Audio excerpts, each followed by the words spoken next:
Oh, good morning, everybody. Let's settle in.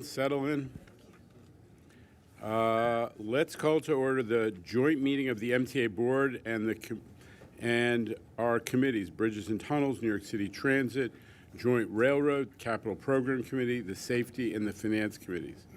We're meeting today, all of these committees jointly, as the Monday committee meetings were postponed due to the blizzard. Let's start with the safety announcement, as always, Jonathan, and then hear from public speakers. Your safety is of the foremost importance to the MTA.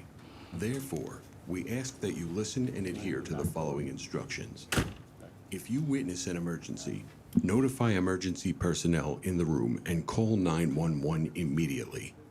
Please follow any audible instructions provided through the public address system or visually on screens in the event of an emergency. If an alarm sounds, wait for a public address announcement and follow instructions. If told to go to another floor or to evacuate the building, leave all unessential items behind and use stairwell A just across the main hallway or stairwell B down the hallway past the elevators. If you have a mobility disability or cannot self-evacuate, please proceed to stairwell D or E for assistance by MTA staff or emergency personnel. An automated external defibrillator, AED, for use by trained personnel is in the main hallway just past the elevators. If you need assistance during an evacuation, please tell an MTA staff member or emergency personnel. Thank you and have a safe day. Good morning and welcome to the public comment session of the MTA board meeting. We have 19 members of the public registered to speak today. As a reminder, we ask that all public speakers adhere to the MTA's rules of conduct and decorum. Public comments must pertain to the specific items on today's meeting agenda. I would also like to remind our public speakers that in the interest of time and fairness to all speakers, we limit everyone to 2 minutes. Please be aware that there will be a warning beep to remind you you have 30 seconds to conclude your remarks. The first speaker is John Chiarello, followed by Omar Vera.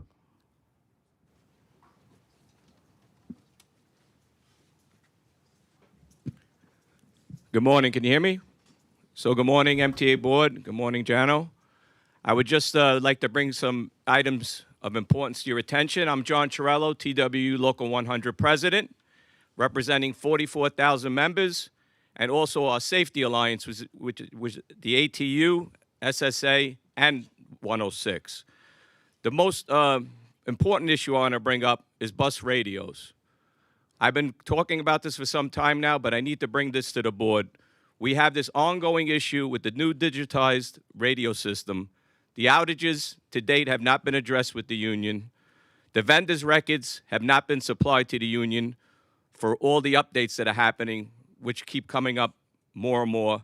And the random inspections of buses on the road, which is very important to us, because as you could see with this storm, with buses that were trapped, we didn't know if they were able to reach the radio system control center because it just didn't work. So also, we had members who were assaulted who were not able to reach the control center. And using a cell phone is not an option. As everyone knows, you can't use the phone in the bus. So I want to bring that up. In addition to that, I've come to find out that in the depots, buses are being sent out with questionable mechanical issues. There were 23 buses that were redlined, which means they should have been put on hold. And for service, they turned around and put these buses out. Out of the 23, the union brought back 23 of them. 21 of them had brake defects. That's a real issue. They were out in the storms. We brought them back, 21 buses from one depot. So I'm just letting everybody here know that we will be doing this in an ongoing basis and go depot to depot to make sure that the buses are safe, both for the riding public and for our members. So doing that for service Please is not going to work. Remarks. So thank you. The I'll next conclude speaker. my remarks. I appreciate it. Just 1 second. I conclude my remarks. Thank you. With that, Thank you. I would like to say one thing. Please conclude your remarks. Please, thank you. So thank you. The next speaker is Omar Vera, followed by Chris Greif.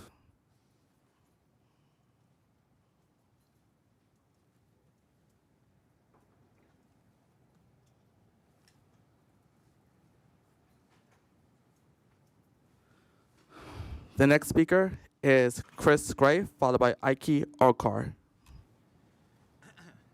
Good morning, everyone. I'm Christopher D. Greif, and happy belated Valentine's Day, happy Chinese New Year. I also want to be very clear on my end today. First, I do want to make clear that I did put in my copy of my support of the 2nd Avenue subway being extended to 125th Street and Broadway because, as I said, the accessibility community, as well as seniors and people with disabilities, will get another adding additional for accessible stations, but getting to where they have to go. Even transferring from other trains, because this will also help in case something happens on the Central Park West, that line goes down, at least they can reroute through the 2nd Avenue subway line and terminate. So at least it gives the people additional accessibility optional. So I am here to support that 100%. I do want to thank our MTA crews during the snow because thank God I can get here by train, but I can't blame the MTA buses. The bus drivers are doing their fantastic job. But at the same time, we do need to make clear that DOT and sanitation need to make it promise to shovel the snows at the bus stops. At least, at certain areas when it's linked to a subway, at least that some stations are being shoveled. Thank God I can get on and off at Brighton Beach. I can get off at Manhattan when it's connected to a subway station. And I'm glad to see our NYPD and MTA police are out there to remind people to please be careful and be safe out there. And at the same time, let's just make sure the homelessness are not blocking because yes, it's gonna get cold. Yes, it does get snowy, but we gotta make sure we help them out as well for safety as well. Thank you. The next speaker is Ike Orkar, followed by Jason Anthony. Good morning. 75 years ago, Ray Bradbury wrote Fahrenheit 451. You probably know this as a dystopian where the books are burned, but you might forget the broader point. The point that Bradbury is trying to make is not that the books are burned simply, it's that society cares so little when it happens because society is so inconducive to thought. It's simply easier to watch TV than engage with the book. Even when the protagonist steals an illicit book, he struggles to read it over the constant barrage of advertising. To make this point, to exaggerate how comically far a society can move in this direction, the Metro in this book runs audio advertisements. Fast forward to today. The MTA is running a pilot to test audio advertisements on subway platforms and trains. They are playing ads through the same speakers that provide service updates. The MTA website describes this best. They say, transit advertising is the perfect way to command the attention of busy commuters in a captive setting. I can assure you this is correct. It is all but impossible to read over this, let alone continue a conversation. While audio ads play, the MTA is a place that is entirely hostile to other thoughts. I'm sure balancing the MTA's budget is an incredibly difficult challenge. I thank you all for your work in this. I couldn't imagine how much work it takes. However, all forms of advertisement account for less than 1% of the MTA's revenue. Audio advertising would degrade the passenger experience to raise revenues a small fraction of a percent. I'm here with one simple request. I'm asking for someone to step in and prevent exactly what happens in Fahrenheit 451, exactly what it warned us against. I'm asking for someone to step in and say audio advertising is a step too far. Thank you all for working to improve the MTA, and thank you all for your time. The next speaker is Jason Anthony, followed by Lisa Daglian. Good morning, Johnson, Jano, Paige, Shanifa, Demetrius, Rachel, Rob, Johnston, and the rest of the board members. Jason Anthony, the transit guru. This past, let's say, blizzard, put the system to the test, and it passed. But Philadelphia, SEPTA, and Boston, the team used some instruments that we should use. Buses with shovels, because places like Richmond County, where I work at, saw places that DOT and sanitation didn't quite shovel or didn't plow properly. So we should use buses that have the bike racks, and some routes that we have them on in the Bronx and Staten Island, put the shovels and we could plow these streets And that could resolve some of these issues that we have in Staten. But we should execute a plan B in case if we have the shutdown that we observe on the Long Island Railroad, because it doesn't make any sense if we have this the fare policy that's in place. Like, it doesn't make any sense that the ticket policy is one day use until 4 a.m. because passengers could be stranded. But Metro North did an excellent job running hourly service. But I'll see you guys later in the afternoon. The next speaker is Lisa Daglian, followed by Sir Pierre Charles.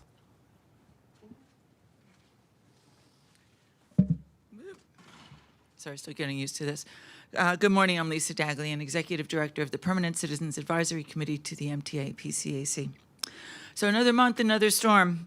Maybe you guys should hold these meetings only in the summer? Anyway, we come not to throw snowballs, Jano, but to praise the workforce, the leadership, the comms team, everybody at the MTA for the incredible and amazing job that you did for keeping the region moving, even when we're stuck. We knew what was going on and got back on track as soon as possible. So thank you so much. 2 significant snowstorms in 2 months, that's a lot. Kudos to everyone. And while certainly far from perfect, we're glad that DOT and sanitation focused more on bus stops this time around. Transit and DOT are already proving the power of their partnership under Mayor Mondani with the revived Fordham Road bus lanes. We're hopeful that riders who depend on fair fares will get a fair shake in the city budget. And we share your disappointment that an increase wasn't included in his exec, but we know it's just the start of the conversation. Increasing eligibility to 300% of FPL, making fares free to New Yorkers at 150% of FPL, automatic enrollment and bringing fair fares to the railroads within the city are within the city's fiscal grasp, and will continue to strongly advocate, along with CSS, riders, and others, to make this a reality. At the state level, we'd like to see an accommodation reached on the insurance proposal so the MTA doesn't pay the lion's share following accidents it doesn't cause. It's almost too much to ask the feds to play nicely, but it's past time to release Second Avenue Subway Phase 2 funds. While fiscal support is available from other channels, it's unjust and likely illegal for feds to withhold these critical funds. Riders are counting on leaders at all levels of government to invest in the MTA. Congestion pricing is working, as evidenced by the new elevators and fare gates being installed. So thank you again very much for all of the work that you did to keep the region moving. Thank you. The next speaker is Sir Pierre Charles, followed by Jesse Figueroa.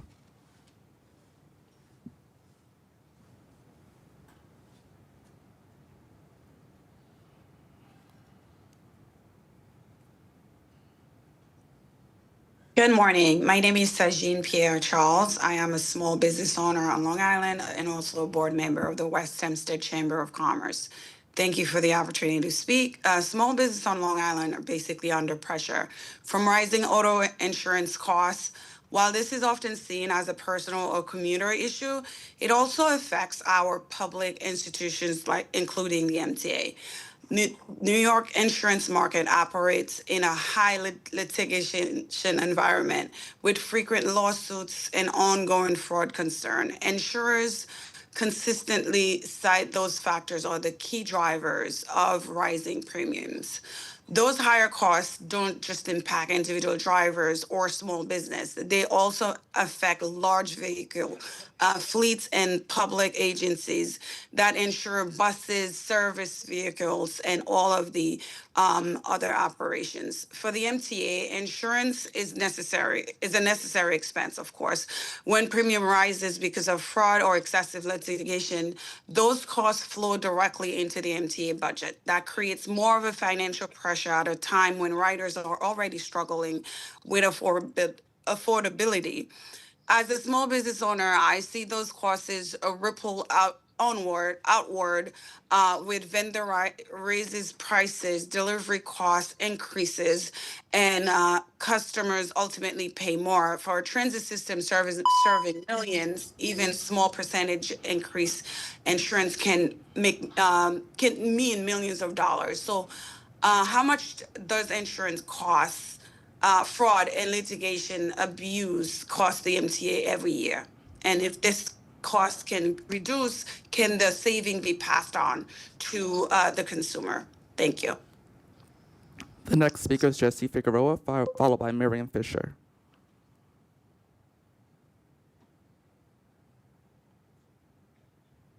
You're muted.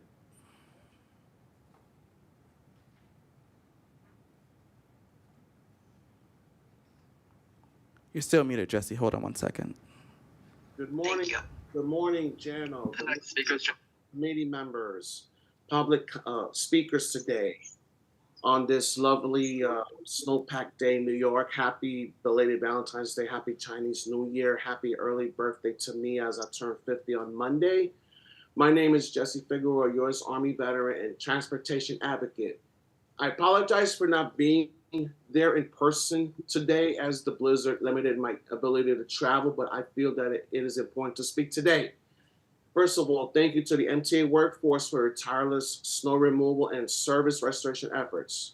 Riders truly appreciate your dedication under difficult conditions. Also want to acknowledge the progress on accessibility projects. These improvements matter deeply to riders with disabilities, seniors, veterans, and caregivers, and I encourage them to continue advancing this work. Riders have raised concerns about service levels on several major bus routes, such as B8, B16, B37, B62, B63, B70, Q54, Q55, Q59, Q113, and Q114, and some stops, such as Parsons Boulevard in Queens and Fifth Avenue, Brooklyn, which remain partially plowed. Clearing these fully is essential for safe access, so I commend the DOT and DSNY for their efforts. I want to highlight the need for greater courtesy towards riders with disabilities and expectant mothers. I've stepped in to help in these situations when needed, and I've also commended bus operators and the trained personnel who handled them with professionalism. Culture matters as much as infrastructure. In closing, the community strongly urges the MTA to keep the B15 unchanged, removing its connection between Brookdale Hospital via Newlots Avenue to JFK Airport will severely impact hospital staff, airport workers, and everyday commuters. Please conclude your remarks. Thank you. Oh, thank you. Thank you. Sorry. The next speaker is Miriam Fisher, followed by Saed Hassan.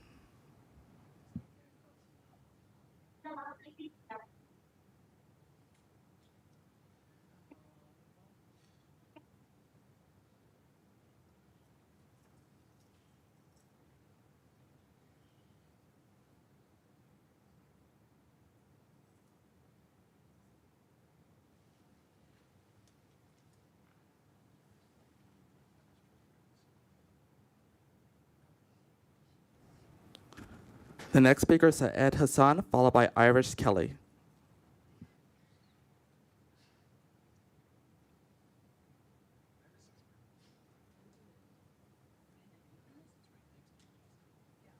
Good morning, everyone. Can you all hear me? Yes.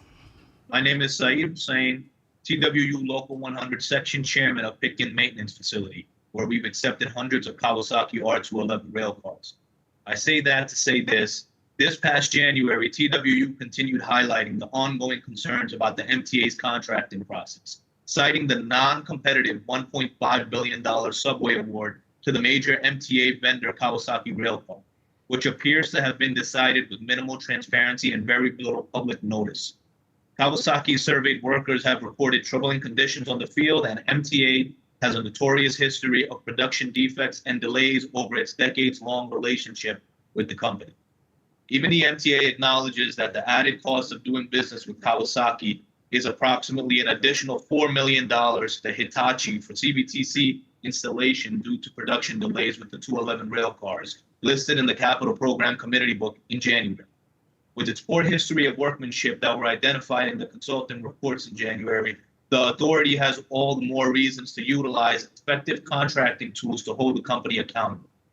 Once again, TWU and its coalition partners urge the MTA to hold off releasing the upcoming railcar RFP until the MTA meets with stakeholders to discuss the inclusion of the U.S. employment. This FTA-approved procurement policy would encourage bidders to compete with better wages and benefits while helping them to meet the requirements as well. In addition to the MTA should encourage the company to work with community and labor groups on a community benefits agreement that includes training and apprenticeship programs, as well as stronger safety and job protection for the workers. I'd like to remind everyone that a clear, open book is often key to communication, and communication is key to good faith relations and negotiations between the TWU, the community, and the MTA. Thank you for your time, everyone. The next speaker is Irish Kelly, followed by Evan Yankee.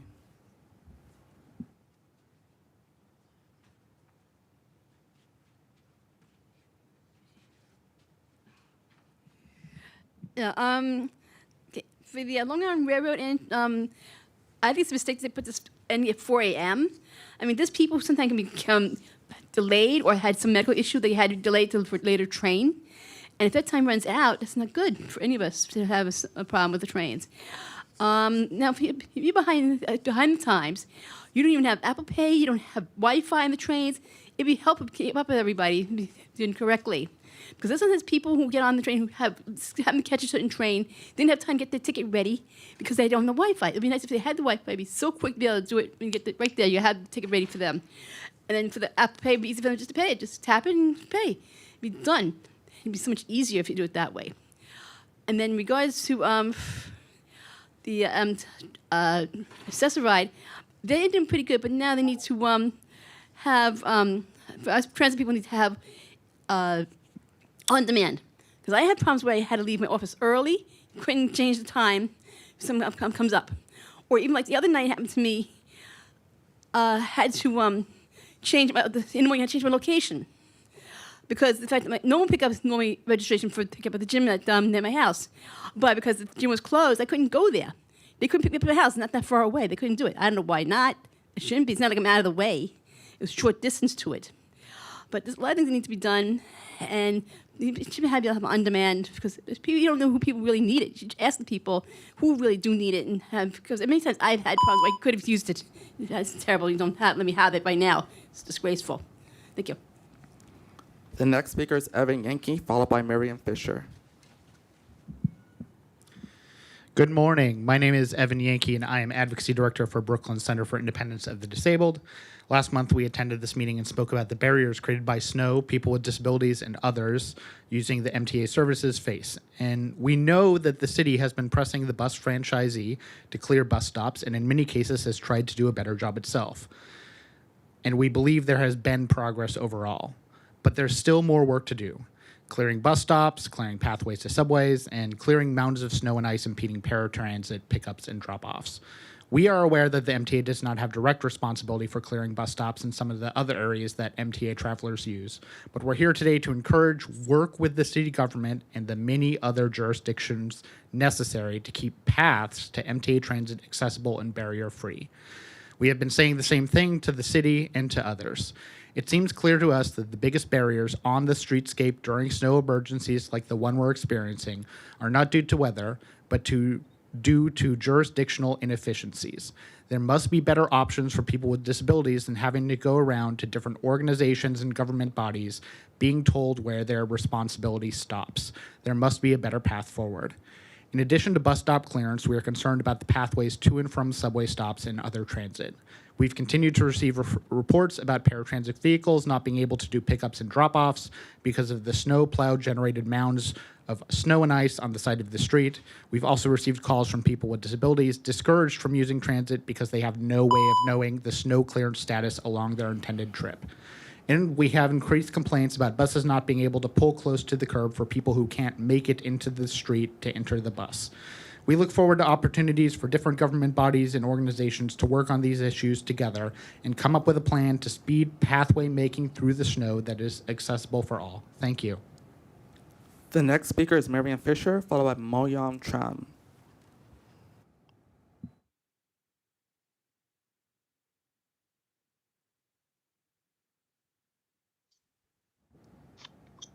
Am I audible? Yes, you are. Okay. In reference to the bus stops, since there's been so much discussion, I applaud the DOT for planning seats at all bus stops, saying that seats are a human right. But we also need shelters, not standing in heavy snow that we're all so aware of, waiting for the next bus by a lonely pole that says bus stop.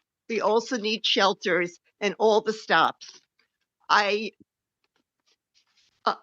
also asked the MTA to sign the elevator maintenance case, 8 years long. But I also thank the MTA for what I've been hearing, warning announcements on the trains now that the next elevator is out, which subsequent station has working elevators. Also, announcements are needed on elevator outages and the loudspeakers on the platforms and digital displays, auditory and visual announcements. Some riders have no choices and get stranded for hours needing EMS services, as we all know. Thank you for listening. The next speaker is Mayang Cham, followed by Erline Muse.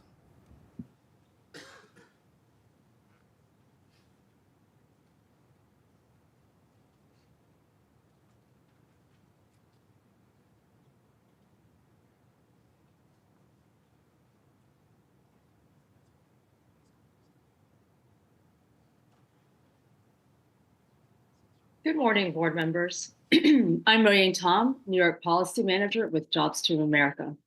We work to ensure our public money creates family-sustaining jobs.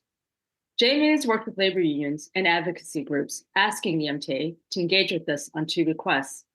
1, to include the U.S. Employment Plan in its upcoming railcar purchases, and 2, encourage Kawasaki Railcar to engage with concerned stakeholders to negotiate a community benefits agreement. We are excited to hear that the MTA created a new rolling stock program that can focus on achieving the best value for the MTA's rolling stock over their lifetime, all while generating economic benefits through domestic manufacturing. The U.S. Employment Plan, or USEP, aligns perfectly with these goals. As a federally approved policy tool, transit agencies can customize its evaluation process to ensure it does get the best value for its purchases. The USEP requires bidders to disclose wages, benefits, and training programs. Manufacturers could score higher by committing to local hire, improving opportunities for in-state jobs. LA Metro, the second largest transit authority in the nation, has fully adopted the manufacturing career policy, requiring the usage of the USEP for all of their rolling stock purchases. In addition, the newly created Northern Illinois Transit Authority will utilize the USEP for all of its major railcar purchases. Both transit authorities would require disclosure of the USEP commitments in annual reports. The MTA has shown that it's willing to innovate its rolling stock program. It can lead again by adopting the USEP in its generational investment in railcars. Also, it can encourage Kawasaki Railcar to meet the stakeholders about a community benefits agreement, a tool that can ensure domestic manufacturing does generate economic benefits we expect for our communities. Thank you for your time. The next speaker is Erline Muse, followed by Alexander Kemp.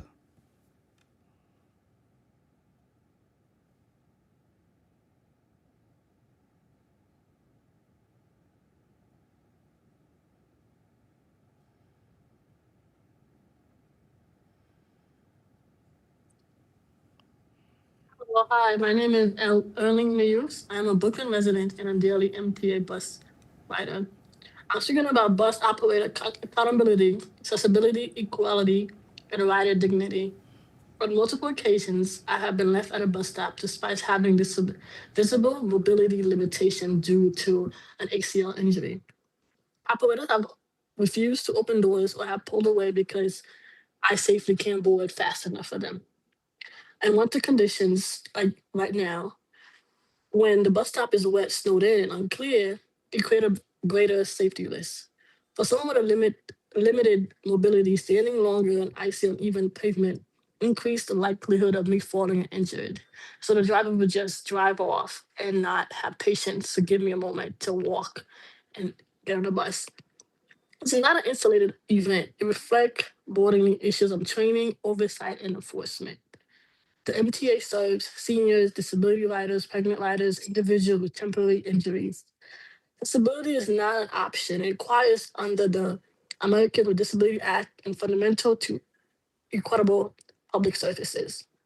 When complaints are filed, riders receive little transparency about what correction action is being taken.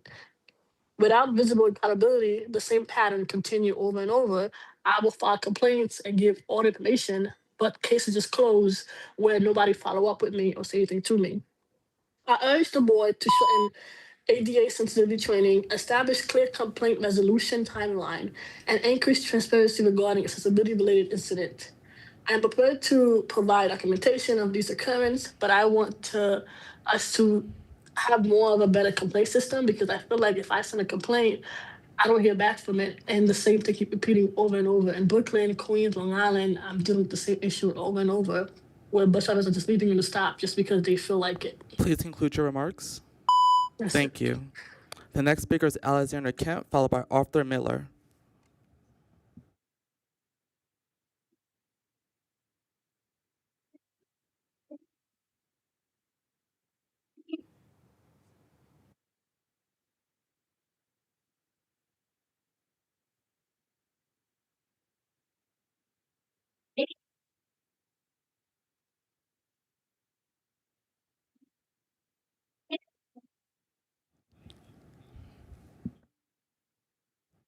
The next speaker is Arthur Miller, followed by Andy Pollock.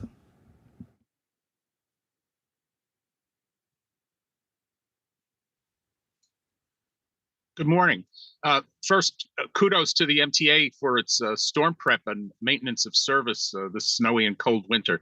I'm a multimodal New York City resident. I walk, I bike, I drive, I ride the subway, Long Island Railroad.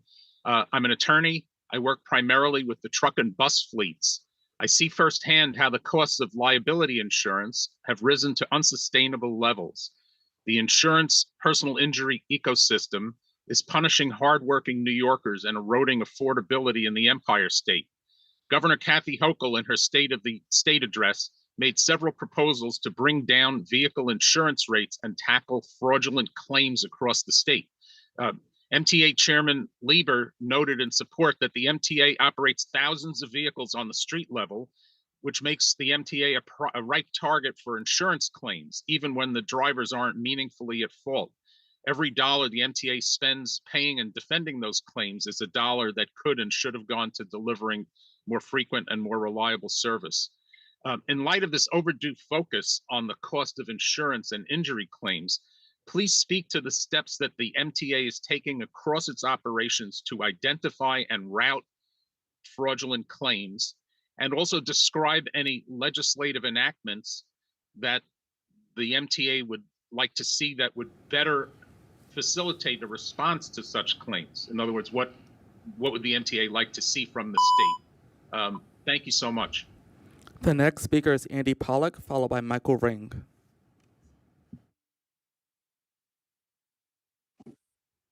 Good morning, everyone. This is Andy Pollock speaking from Passengers United. So a couple of things we're going to discuss this month. First things first, regarding the Long Island Railroad yesterday, with barely any service running, it were only a few lines running. The trains yesterday morning were completely overcrowded, and one of the factors was the fact that the city of New York should have not opened the schools yesterday.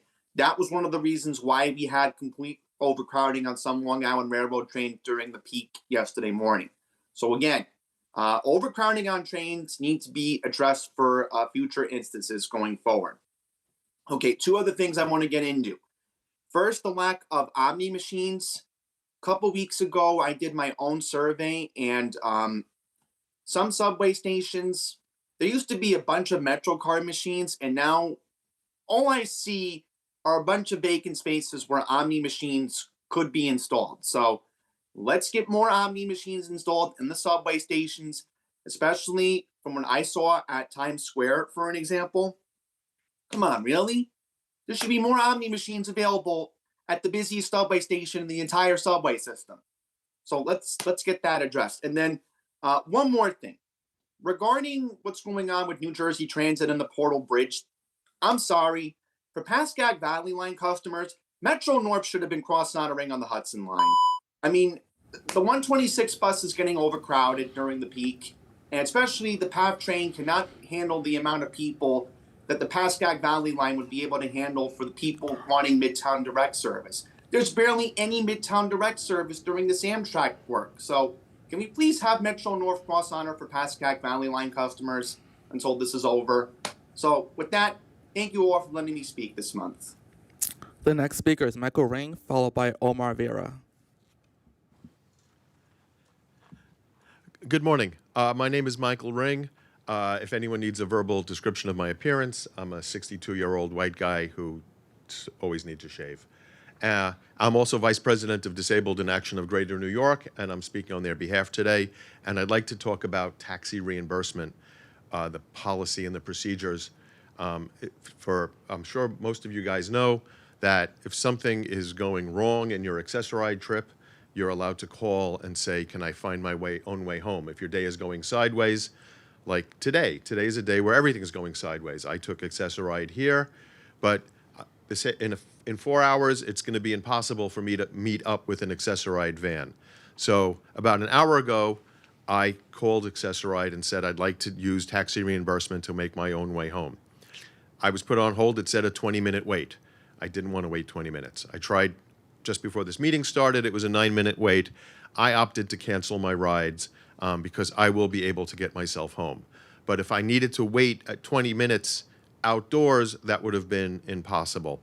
And this system really works because things do go sideways. Your ride, the rides in the afternoon don't always meet up with you, and you guys want us to get home, and we appreciate that.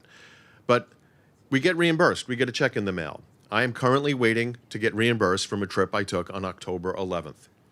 Last month, when I told you I was waiting for a reimbursement from a trip in September, 2 minutes after I sat down, I got an email from the reimbursement department asking me to tell them which ride this was. I gave them the code number, and before I left the room, I was told the check was cut. I'm not here to do that. I'm here to say waiting 4 months and 2 weeks to get paid back is too long. A lot of people who are disabled can't afford to lay out the money that long. They're using their credit cards, and it's debt, and they're paying interest on it. There can be a quicker system. Please conclude Thanks a your lot. remarks. The next speaker is Omar Vera, followed by Cara Girl. Happy New Year, MTA board. And the reason I'm saying that is because I wasn't here last month. I had errands to do, but now I'm here. And I know it's weird that this is the second month in a row where we had to modify all the committee meetings into the full board meeting due to snow.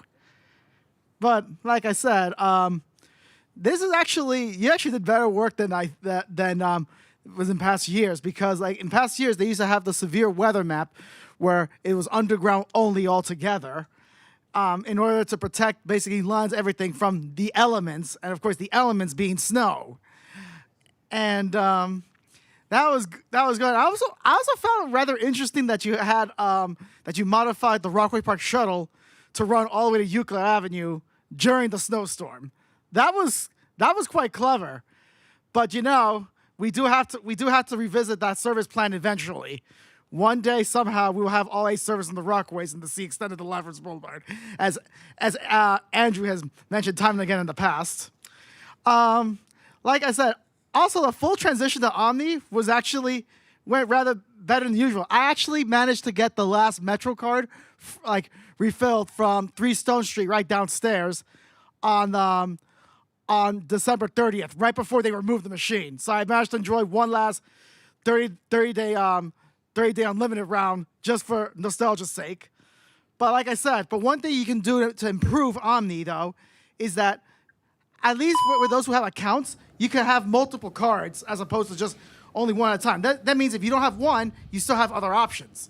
Please consider that in the future. With that said, thank you all. See you all next month. Take care. The final speaker is Cara Girl.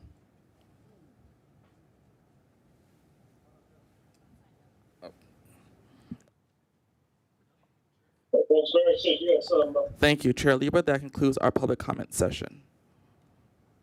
Okay. Thank you, everybody. Let's hold on 1 second. I think there are a couple board members who are coming in. Yeah, thanks. Hi, Blanca. Okay. All right, well, thank you to the public speakers, who, especially those who braved the elements to get here. I don't think we have a quorum at this point. We're expecting another board member or two in the next half hour. So by the time we conduct business, the business of the meeting, we expect to have a quorum, correct? Okay. Let me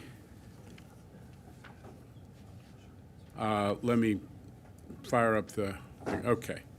Again, thank you to everybody who's joined this meeting, especially the hardy public speakers who made their way here this morning.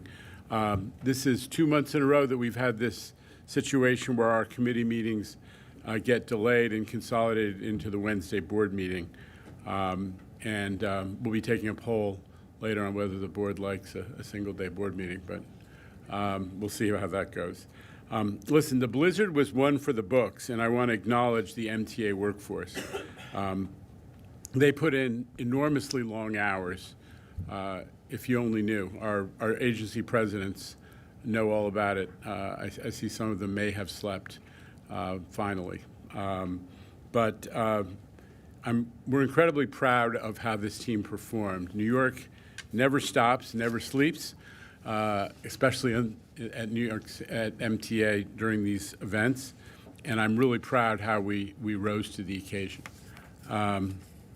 Yesterday, we launched a new thank you campaign. Shanifa and her team pulled that together with some of the images of folks working their tails off during the storm, meant to make sure that New Yorkers really understand and acknowledge what it took for us to maintain a lot of service right through the storm and also to put on service yesterday. So tip of the hat to the amazing MTA workforce, and we're sharing it with New Yorkers.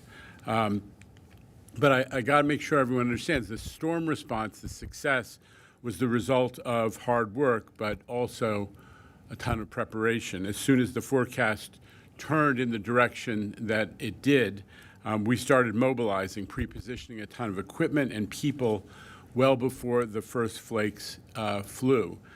You can see a breakdown on the screen, agency by agency. It's a little hard to read with the visual, but amazing work to get all the equipment and to have a plan. I especially acknowledge the way that the subways team managed to keep many of the cars in the tunnels in order to be able to run full service even outside on the outside portions of the system in the storm. And you can see the breakdown by agency of some of the things that were done. It all paid off in the end. We kept the subway system running through the blizzard, albeit with delays and adjustments. As to be expected, ridership was low, less than 1 million customers, about 22, 23% of our usual Monday. But a lot of them were essential workers, people who had to get to where they were going to help the city continue to function. And that is why our ability to maintain service is so very important. As I said, I was especially impressed by how we were able to maintain the outdoor parts of the system, which are more vulnerable in snow. Railroad, the Metro North Railroad, Demetrius, and also the Long Island, which persevered through the initial phase of the snow and then engineered an orderly shutdown very successfully. The buses operated with reduced frequencies and a lot of detours based on road conditions, but they served over 200,000 riders.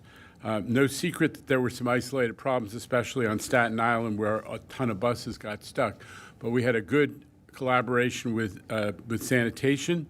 We got them dug out. A lot of our folks were out there, including senior leadership of the buses operation.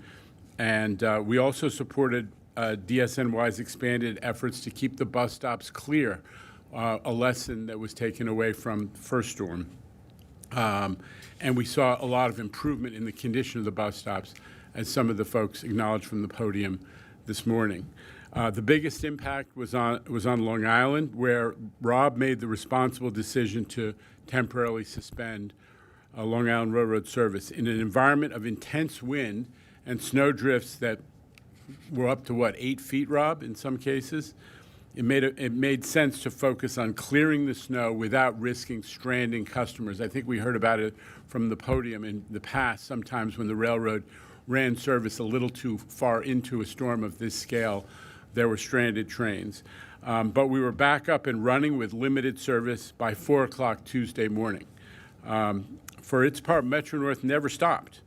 You ran hourly service for the better part of Monday and an enhanced Saturday program yesterday. That's 2/3 of a normal weekday.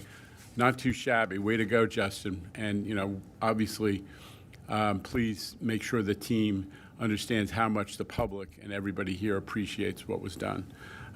At the end of the day, this, folks, is what we do. For the MTA, the world can't stop for snow. Essential workers got to get to their jobs. People need to get to medical appointments.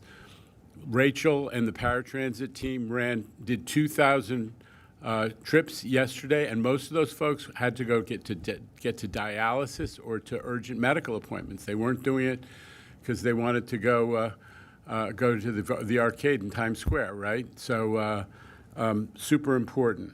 When the roads are closed, it's all the more important that we, the MTA, be there for them. Obviously, this comes at a cost, and I just want to make sure everyone understands we're going to look carefully at how this is impacting on the MTA's budget, and we're starting to collect those numbers because we want to make sure everybody understands that we budget for a certain amount of snow and scenarios of this kind, but when it happens again and again, we have to be upfront about the costs. But listen, as this type of weather becomes more frequent, blizzards, but also torrential rainfall, a coastal surge, and other consequences of climate change, the MTA has to be able to respond. And our partners in the public sector need to understand that not all overtime is bad overtime. I think this experience that we had in the last couple of days makes the point. And if you don't agree, just ask the U.S. men's and women's Olympic hockey teams about whether overtime can be good. I'm going to leave it up to. I'm going to leave it up. Okay. Okay. I'm here all week, folks. Enjoy the prime rib special. Wow. Okay, I'm going to leave it there for today on that note. Partly because of Neil, but partly because lately there's a voice in my head telling me to shut up, you're rambling. It sounds suspiciously like Long Island Senator Mario Matera. Anyway, let me turn. Let me go. All right, we're going to wrap it up there. Let's move on to committee reports and start with the agency presidents. Demetrius, you're first, and I just want to underscore how you and I talked, and Bill and Frank were in touch constantly during the thing, and it was an amazing accomplishment to maintain service the way you did. Please go ahead. Thank you, Chair. So it's great to be back with you all after a brief reprieve last month. Thank you, Bernard, for stepping in and holding down the front. We had 3 unique events over the past month that each one on their own would be difficult to handle. The first was 12 inches of snow at the end of January. Second, a hard, cold freeze. And third, a blizzard that we got very little advance notice on. This past month's weather story is best told in parts. We have the preparation for the storm's duration, and then the recovery. Now, we're not immune from the same challenges as any homeowner or individual who has a car. We have the same challenges, except they call for help. We are the help. We get it all done in-house with our teams, the amazing work of an amazing workforce. So I'm incredibly grateful for the caliber of work I saw from the team over the last 72 hours, and we will get into it.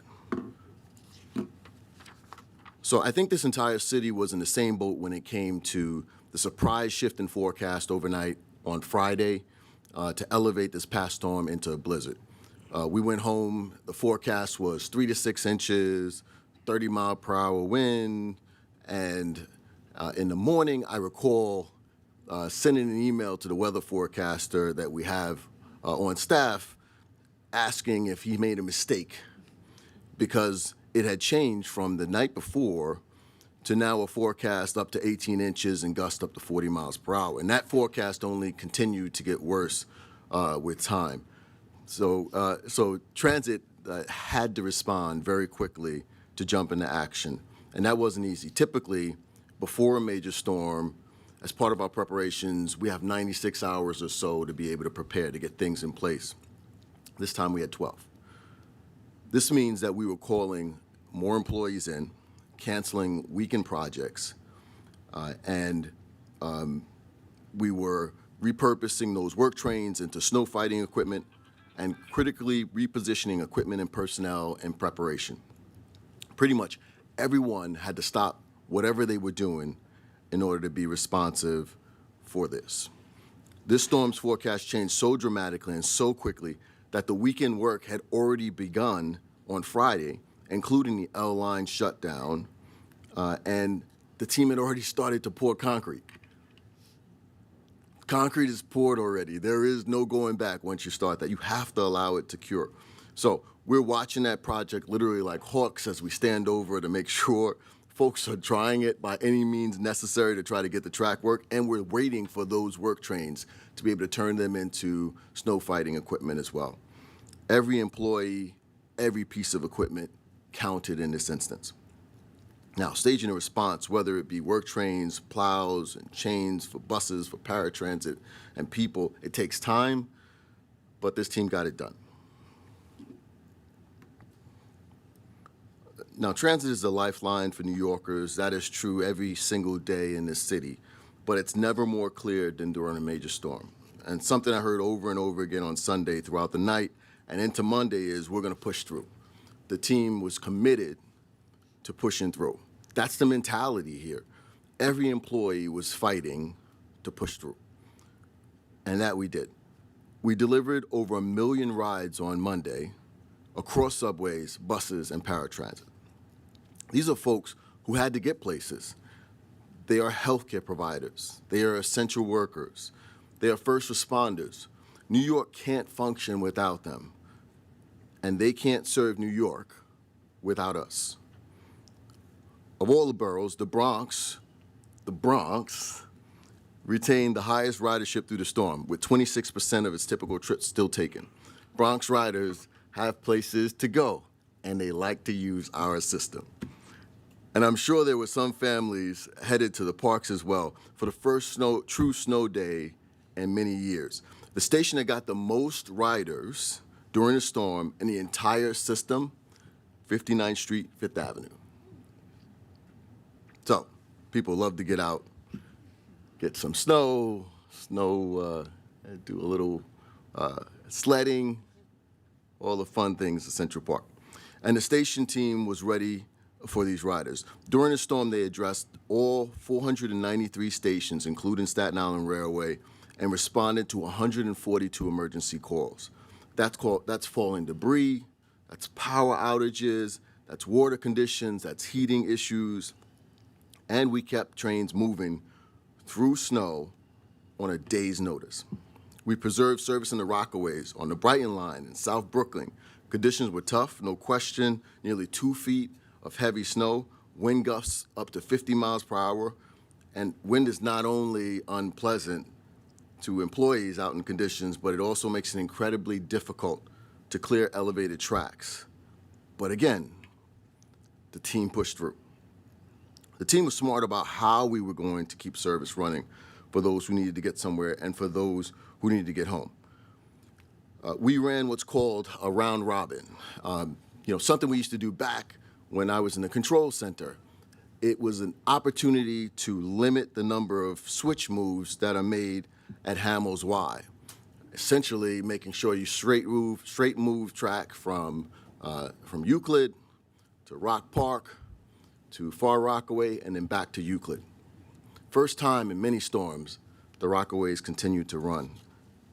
Great work to the team for continuing to run a transit system on a coastal peninsula in the middle of a blizzard.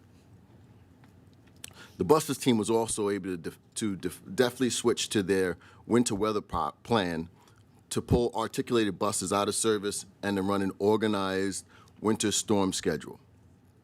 During the storm, they were monitoring up to 3,000 buses on the roads at any given time across 46 detours and addressed over 600 incidents, including over 200 stuck buses. For paratransit, we encourage customers to cancel all non-essential trips. Originally, we had 17,000 trips scheduled for Monday, but through clear communication with riders, that number dropped to 2,200. Now, remember, these are essential trips. Folks need to get to life-saving care like dialysis and therapy. Paratransit got them there. Let's not forget that the storm hit largely overnight. So we had to make tough decisions about morning service in the middle of the night. While most of the city, in a city that doesn't sleep, were sleeping, this team was determined what the next day would look like and coming up with a plan to make it happen. And once again, they did. But the work doesn't stop when the storm does. The team is going to keep pushing through. Folks were working on 16-hour shifts. I know for myself and others in the control centers, both the Rail Operations Control Center and in the Bus Control Center, it was more like 24/7. We're digging out yards, depots, many by hand to get trains and buses back into position to resume regular service. The team got all 493 stations through the storm, but 191 of the stations are outdoor and required additional shoveling and salting. They got creative about how they were going to get this done. You can see here in the photo, when you think about where does all of this snow go, especially at a station like this, Newkirk Plaza, where it's narrow, where does it go? And you can see, in this instance, we pulled a work train up along the station and cleared snow from the platform onto the work train to get it out of there. Teams are inspecting track, clearing snow from 220 miles of outdoor tracks, and while this kind of heavy snow is ideal for building snowmen, it's tough on the tracks and it accumulates quickly and compacts as trains run over it. We lay up our trains under cover to protect them, but to get back into yards, to return regular service, the yards have to be addressed. That's on tracks, in between and around third rails that our team works to make sure to clear out so that our train crews can get safely in and around our trains. Staten Island also got over 2 feet of snow. As you can see in the second photo, all this is getting dug out. It's not easy, and it takes time. Yes, we have equipment that can get you down to a certain point around the rails, but the stubborn locations with drifts, it's the incredible work of this team that gets it done in every instance. Buses and paratransit continue to navigate narrowed streets and detours as the city cleans up, but I remind folks that paratransit was back for regular service yesterday morning. It's an honor to work with this incredible group of people. Sometimes in any workplace, you find yourself, you can see yourself just fulfilling a task. It's like, man, just a drone of like what I'm going to do today, and it's the same thing every day over and over again. Sometimes it's just like checking a box. But I could tell you that this job is nothing like that. You are making a huge difference for the city, and this city cannot be what it is without the work that we do, the work that this team does, and so I'm very, very honored and proud to be doing it. You're getting a person to a hospital, nurses, doctors to deliver that baby. You're getting the child to Central Park to create that once-in-a-lifetime memory. The team and its work matter, and I'm greatly proud to be a part of it. Now, we'll talk a little bit about performance. As a reminder, we did have a major snowstorm at the end of January as well, and while we were able to run service, it was not without its challenges, even well after the storm was over. Weekday on-time performance was 84.3% before the storm and 74.4% in the days after, as snow accumulation in yards, icing, and tracks and signal stops were made it challenging to restore it at times. Even for the first 2 weeks of February, we continued to have challenges from the extreme cold, including broken water pipes, both our own and from water mains and other buildings that cause ice formation in the tunnels. I mentioned it earlier, it's not much different than your own home. When it gets really cold, you have to worry about these types of things, pipes bursting. The difference is our home is 120 years old, and we maintain it. The team has done an amazing job in responding to these challenges, and by last week, we were back to over 80% on-time performance. The January storm caused widespread detours and weather-related obstacles, significantly disrupting normal bus operations. The Bus Command Center was able to manage headways and adjust service in real time more effectively during the storm by leveraging improved technology. The January storm and ensuing freeze limited the system's ability to deliver regular service. As a result, the metrics are excluded on Monday, January 26th through Friday, January 30th. With these exclusions, service delivery was 95.1%, up 2.8 percentage points month over month, and 0.6 percentage points year over year. Customer journey time performance was 72.1%, up 5.2 percentage points from the previous month, and on par with last year. Bus speeds increased to 8.4 miles per hour, up 2.4% from the prior month, and consistent with last year. Now, paratransit had a very strong month in January, even though Winter Storm Fern was there.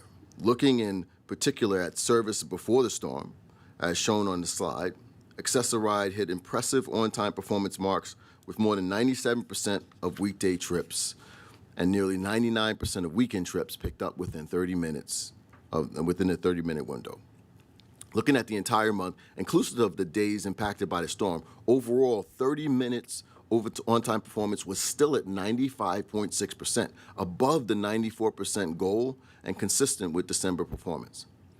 Paratransit faced significant post-storm impacts from narrowed streets, obstructed sidewalks, but continued to push through and deliver for our customers. January ridership was also impacted by the storm, but remained strong. We delivered a total of 878,000 trips during the month, a 9% decline compared to December of 2025. We often see ridership declines from December to January, and the ridership impact this year was exacerbated by the storm.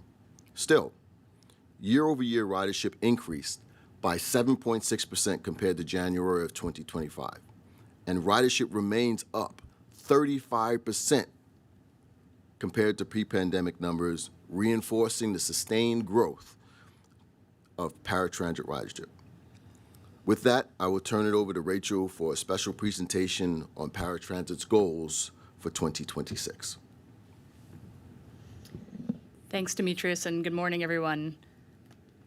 I am happy to be here this morning to lay out paratransit's goals and priorities for 2026 and reflect a bit on what we accomplished last year, which was really a historic year for paratransit. But at the risk of being redundant, I do have to start off by acknowledging the incredible work of our entire team over the last month to push through not one, but two massively impactful winter storms. Through Winter Storm Fern and the blizzard this week, we kept service moving, providing essential trips on those storm days, and then quickly pivoting to resuming full service. We put more than 500 dedicated carrier vehicles on the road for service yesterday, clear of snow and ready to go by the morning rush, and our broker drivers showed up in force to take thousands of trips. We've seen this year that winter weather does not keep customers off transit, and paratransit is no different. We hit a record earlier in February with more than 50,000 trips booked in a single day for February 11th, And just today, less than 48 hours after the blizzard event, we have more than 40,000 trips scheduled for service. These snow events also remind us of some of the unique complexities of running paratransit service. The 200,000 customers we serve are those who can't necessarily use other transit services, and they rely on Access-a-Ride to be able to participate in all that New York City has to offer. They're also often the most impacted when snow and ice narrow our streets and block the sidewalks, making it harder to navigate to a curb cut or deploy a vehicle lift. And paratransit, unlike fixed route, is demand response service. We go where our customers tell us they need us to go, and that means we're impacted by the road and sidewalk conditions at tens of thousands of different locations all across the 5 boroughs each and every day. The work of our city partners on snow clearance is so critical to our service, and I want to echo my colleagues in thanking our agency partners for their continued commitment to improving snow clearance to keep our transit system truly accessible. But through all of these events, we never lose sight of the bigger picture. Our drive toward continuous improvement, our mandate to provide safe and reliable service to our growing ridership base, and how we can do it all as efficiently as possible. And that's where our 2026 goals come in. Our work is nested under some of the MTA's strategic priorities, including delivering excellent service, increasing appeal to customers, and strengthening our transit network. Of course, delivering safe and reliable service will always be our guiding principle at New York City Transit. And in 2025, paratransit set a new bar for service reliability. We completed more than 11 million trips with our first million trip month in October, and we nearly hit that number again in the month of December. We're now doing 35% more daily trips than we were at our pre-pandemic highs, and even with that growth, we're meeting and exceeding our reliability goals. Last year, our drivers picked up 97% of customers within the 30-minute on-time performance window, and 92% of our trips within 20 minutes of the requested pickup time. These numbers reflect modest improvements compared to 2024, which is no small feat given the increase in ridership. With an equally relentless focus on safety, we reduced the rate of safety-related complaints on the broker service and the rate of accidents for our dedicated carriers. Now, none of this is luck or coincidence. The MTA is investing in new vehicles, new technology tools, and our growing network of broker drivers. In 2026, we're committed to further improving service reliability with an increasingly strong data and analytics focus so we can target strategic areas for improvement. We'll also be working with our brokers to ensure every driver has the tools and the training to communicate with and assist every paratransit customer, even across language and disability, to avoid missed connections on trips and increase customer confidence in the system. And in 2026, we'll begin to install cameras on our dedicated fleet, providing yet another layer of security for both customers and drivers. On every day, at least every day that's not a blizzard, customers tell us that on-time pickup is their top metric for success. But for us, that's only the beginning of the customer experience story. Last year, we took steps to modernize many elements of our operation, starting at the beginning with eligibility. We rolled out a new digital eligibility form, the first step in applying for paratransit service, and now nearly half of our applicants start the process with this simple online form that they can access at their convenience instead of needing to make a call when we're open for call center service. We ramped up our customer outreach program last year with more than 100 in-person and virtual workshops, and we focused those workshops on how to use the MyAAR app and onboarding customers to Omni. We now regularly see more than 10,000 trips booked on our app each day, and that's 10,000 calls that don't need to come into our call center. We're focused on educating and empowering our customers with tools that mean they get more time back in their day, and transit can better manage the cost of service delivery. We'll build on these successes this year by continuing to add new features to the app, like the ability to request and track a taxi reimbursement, and continue to improve the app experience based on the feedback and testing we do with our customers. We'll also thoughtfully test the use of artificial intelligence for certain customer support services, starting with limited and targeted pilots to make sure that any use of AI is effective and equitable. We're committed to empowering our customers with fast self-service tools and also to ensuring that no customer is left behind. When we deploy AI effectively, we can enhance the experience for everyone by ensuring that we can target our most valuable resource, our employees, to the highest need tasks. We've really proven this with the app. By increasing app adoption, we were able to serve almost 20% more trips in 2025 than 2024, all with fewer call center agent hours, and we'll continue to expand these efforts this year. Last year, we took an equally hard look at the nightly scheduling process. when we take those 50,000 trip requests and turn them into a schedule for the next day.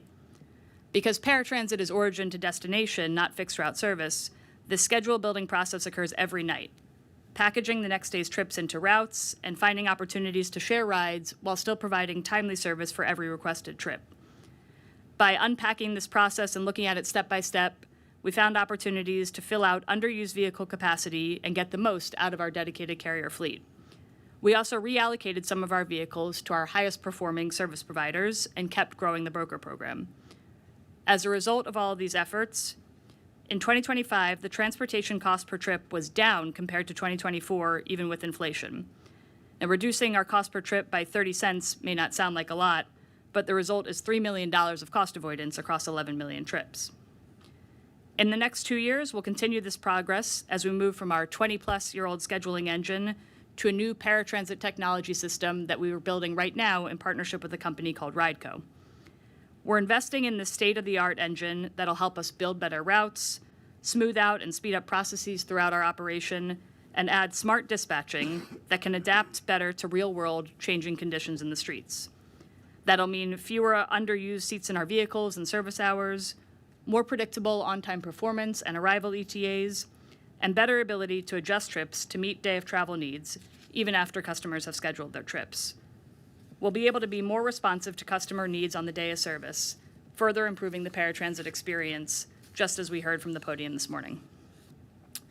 Finally, as the MTA invests billions of dollars in better buses and accessible subway service, paratransit is educating our customers on accessible fixed route options that may work for some of their trips. Working in partnership with the Department of Buses, our government and community relations team, and MTA Accessibility, we've started bringing buses to senior centers and day programs for hands-on demonstrations side by side with the technology workshops I mentioned earlier.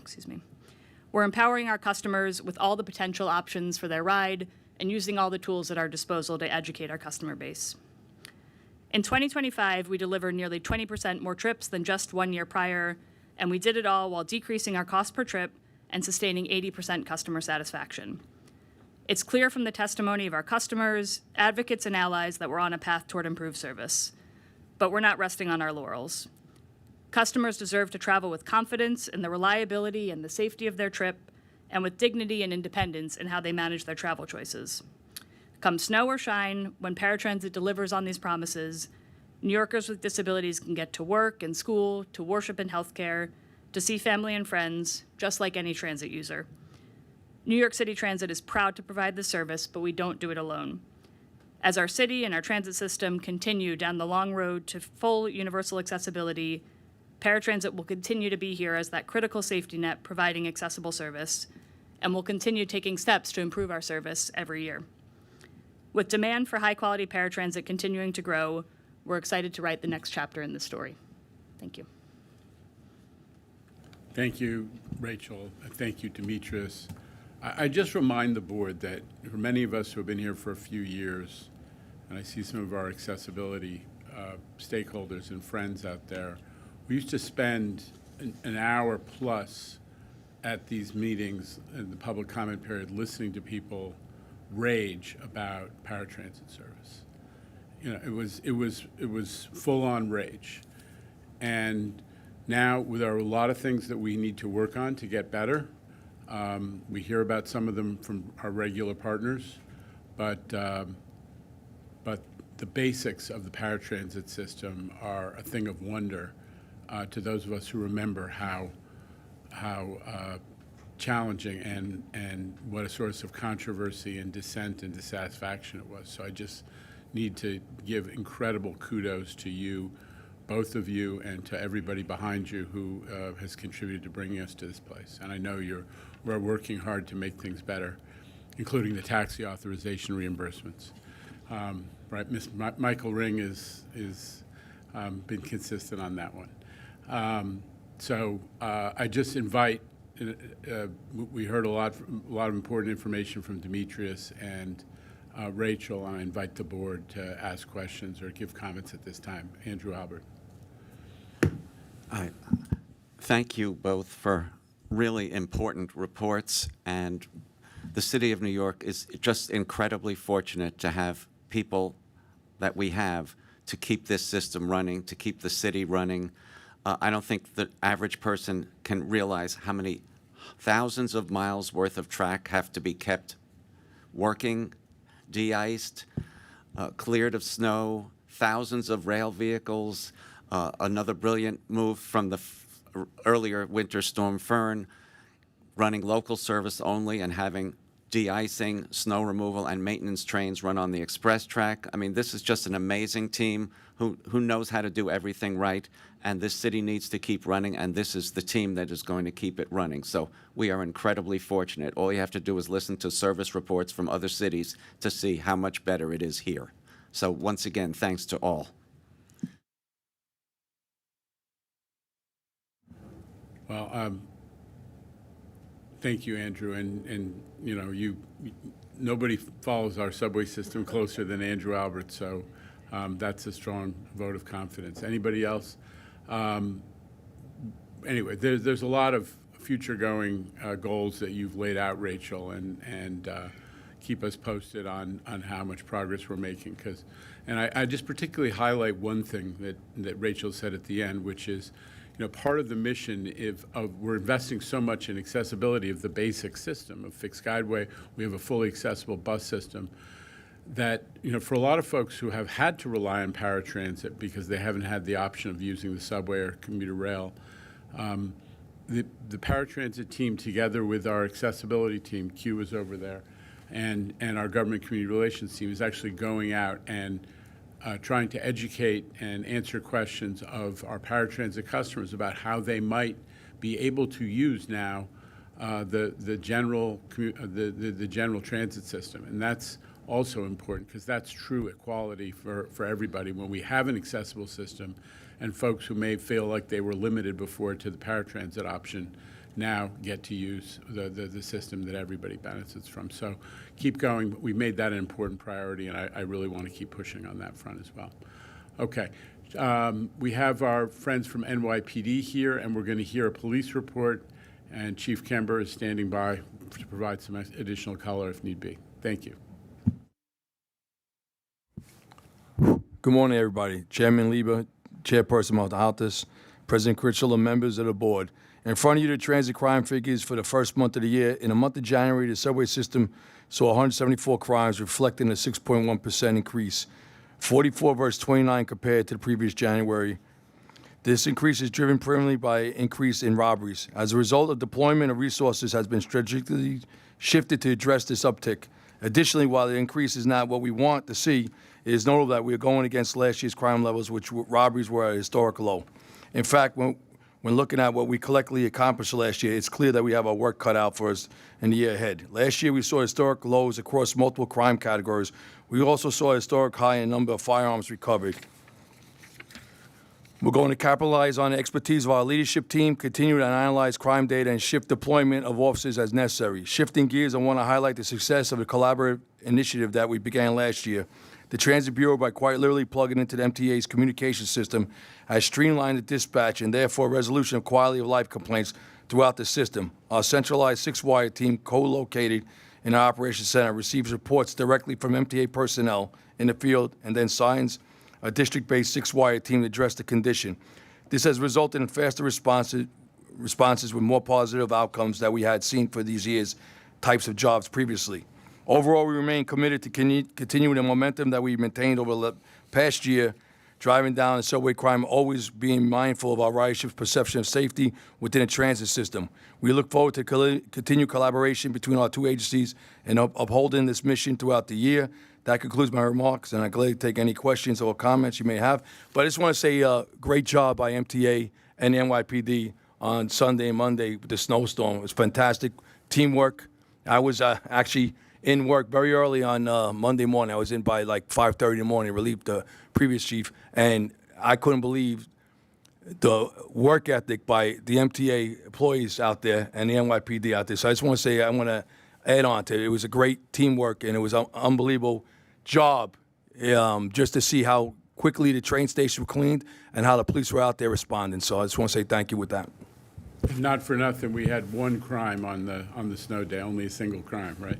Yes, that was an arrest. It was domestic. Thank you. And again, we always appreciate the cooperation. The news that you mentioned towards the end there about how the NYPD is expediting the handling of quality of life complaints, which mostly come from riders and station agents, is super important. That is a step forward that we've been working towards for a while. So, good news. Chief Kemper, I just want to raise one issue, unless the board has any questions for the NYPD. Any questions? Chief Kemper, just reminding everybody, we had Katie Falaska for a couple of years. Yes. And she was going out and going to a lot of the court dates when there were employee assaults and other major crimes in the system to make sure that the criminal justice system was, because of our support and involvement, was taking seriously some of those crimes in terms of setting bail and charging and ultimately sentencing. Today we got two major incidents that are actually in court. Would you just tell the board what's going on with that? Yeah, so, yes, sir. Our justice advocate, which was the vision of the chairman, is really a symbol of accountability and a present, strong advocate on behalf of our customers and our employees. So as we sit here right now, our justice advocate, also a lot of times supplemented by leadership from operating agencies, are at two court cases. That first court case, one court case is in the Bronx. The defendant's name is Alexander Wright. Alexander Wright is being prosecuted. He was arrested for a very serious assault of an MTA cleaner a couple of years back. So we're at that court case. We're also in Manhattan Supreme Court on another assault case on an MTA conductor, which is pending. I think it's very important to know or recognize just how powerful it is for our criminal justice advocate, who's really wearing the hat of the MTA and representing leadership when he or she walks into a court, how powerful it is to the court, to the judge, to the prosecutors, to the defendants, and equally as important, or maybe even more important, what it means and how it shows how we support our employees in their tough times. So that work continues. It is paying dividends, and I'll update you this afternoon on those the outcomes of those court cases, sir. I just wanted to reassure the board that Katie went back to the NYPD, but we've continued that work, and it's super important for us to make sure the system, again, takes really seriously some of these attacks on MTA employees. So super important that. Any questions for Chief Kemper? Okay, we're moving in the way that these compressed meetings work. We're moving on to the Joint Railroad Committee, and we'll hear from Metro North, followed by the Long Island Railroad. Justin. Thank you, Chair, and good morning, members of the board. So consistent with today's theme, I'll start with a brief on the most recent storm, Winter Storm Hernando. So for the second time in just a few short weeks, another winter storm dropped upwards of 2 feet of snow on our territory, along with 50-mile-an-hour winds. So keep it in mind, 4 feet of snow within 3 to 4 weeks on our territory. And once again, our employees rose to the challenge and provided safe and reliable service to our customers. Through constant coordination, our team developed and executed a plan that kept our trains running, providing service to our customers in very challenging blizzard conditions. And once again, in preparation of the storm, we tested and confirmed that over 400 pieces of snow fighting equipment and 550 switch heaters were all in good working order. We pre-treated stations, yards, and parking lots, and we developed a service plan that provided safe and reliable service to our customers. On Sunday, we provided our normal Sunday service. And on Monday, throughout the storm, we provided hourly service throughout the day with our weekend service on the branches. And just yesterday, we operated our modified Saturday schedule, which provided about 65% of our normal weekday service. And this morning, on another winter day, we're back operating normal weekday schedule with just a few minor modifications. Ridership was understandably low throughout the storm, but we still saw hundreds of customers on many trains. And those customers had no other options. They relied on us to get to jobs they couldn't miss. They relied on us to reach critical medical appointments, and they relied on us for life's essential needs. When our customers depended on us, we showed up. I just want to take a quick moment to thank the thousands of Metro-North employees that made this possible. Their efforts are truly tremendous. Without them, none of this would have been possible. Truly a job well done. Thank you to all of them. So moving on to normal business, our January ridership saw a brief pause in its growth trend, largely due to the bitter cold we saw last month along with Winter Storm Fern and the freezing temperatures following that. So total ridership for January was 5.3 million, essentially flat compared with January of 25, reaching about 78% of our January 2019 levels. Weekday ridership was 3.3% higher than January of 25. In January's OTP was 95.2%, exceeding our goal of 94%, but falling below our typical performance due to the storm and prolonged weather. Notably, OTP for January, excluding Fern, in the days following when we were digging out and dealing with the extreme frigid temperatures, was 97.8. Moving on to safety. For the 12-month period ending December 2025, our safety performance remained strong. The reportable customer injury rate was 1.52 per 1 million customers, and the reportable employee lost time injury rate was 1.80 per 200,000 working. So I just want to briefly update the board on a recent operational change we made at Metro-North. We have now adopted universal train spotting, a common practice at many other commuter railroads. The concept is very simple. At most stations, all trains will stop at the front of the platform in the direction of travel, regardless of platform length. The benefits of universal train spotting extend to both customers and our train crews. Trains will arrive and depart at the same location on the platform daily, regardless of train, leading to more predictable travel patterns for our customers. Consistent stopping patterns also allow our crews to better handle customers who need assistance. This will also allow us to provide more detailed information in our train time app. Overall, we are confident this change will allow us to better serve our customers. And on February 2nd, we celebrated Grand Central Terminal's 113th birthday. GCT made its debut on February 2nd, 1913, and the terminal looks as beautiful as it did on opening day, thanks to the tremendous work of the GCT building maintenance team. And as it did over 100 years ago, GCT continues to serve as a major New York City attraction, drawing both residents and tourists while serving as a key hub for transportation. Thanks to the opening of Grand Central Madison, it has never been easier to connect between Metro-North, New York City Transit, and Long Island Railroad. As a result, more customers are taking advantage of the combo ticket to travel on both Metro-North and Long Island, with 2025 sales up 25%.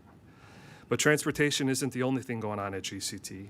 We continue our strong partnership with MTA Real Estate, and 2025 was an exceptional year for both retail activity and event activations. Retail occupancy is above 90% with 5 new openings in 2025 and more planned for this year. Total retail rental revenues are up 31% from 2024. Event revenue reached an all-time high of $3.4 million in 2025. By doing business differently, creating new event coordination processes, and expanding locations available for events, we were able to support a record-breaking 82 total events throughout last year.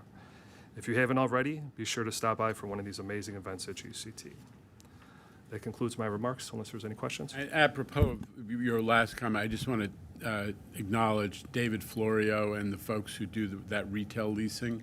If you've been in Grand Central, what used to be the Michael Jordan space now has a very elegant restaurant with full operation, and a lot of other, the Grand Brasserie, which is across from the old Vanderbilt Hall, has activated that space. Grand Central is really hopping, retail-wise and destination-wise, and that team has done a great job.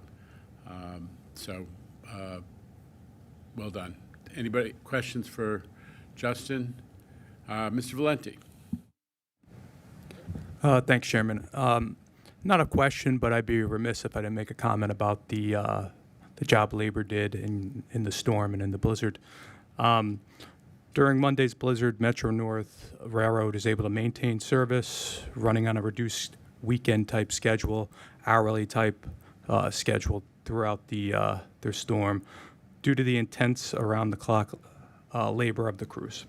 We kept service running by operating snow fighting equipment, clearing switches, monitoring tracks, maintaining signals, and running trains through the blizzard and its aftermath.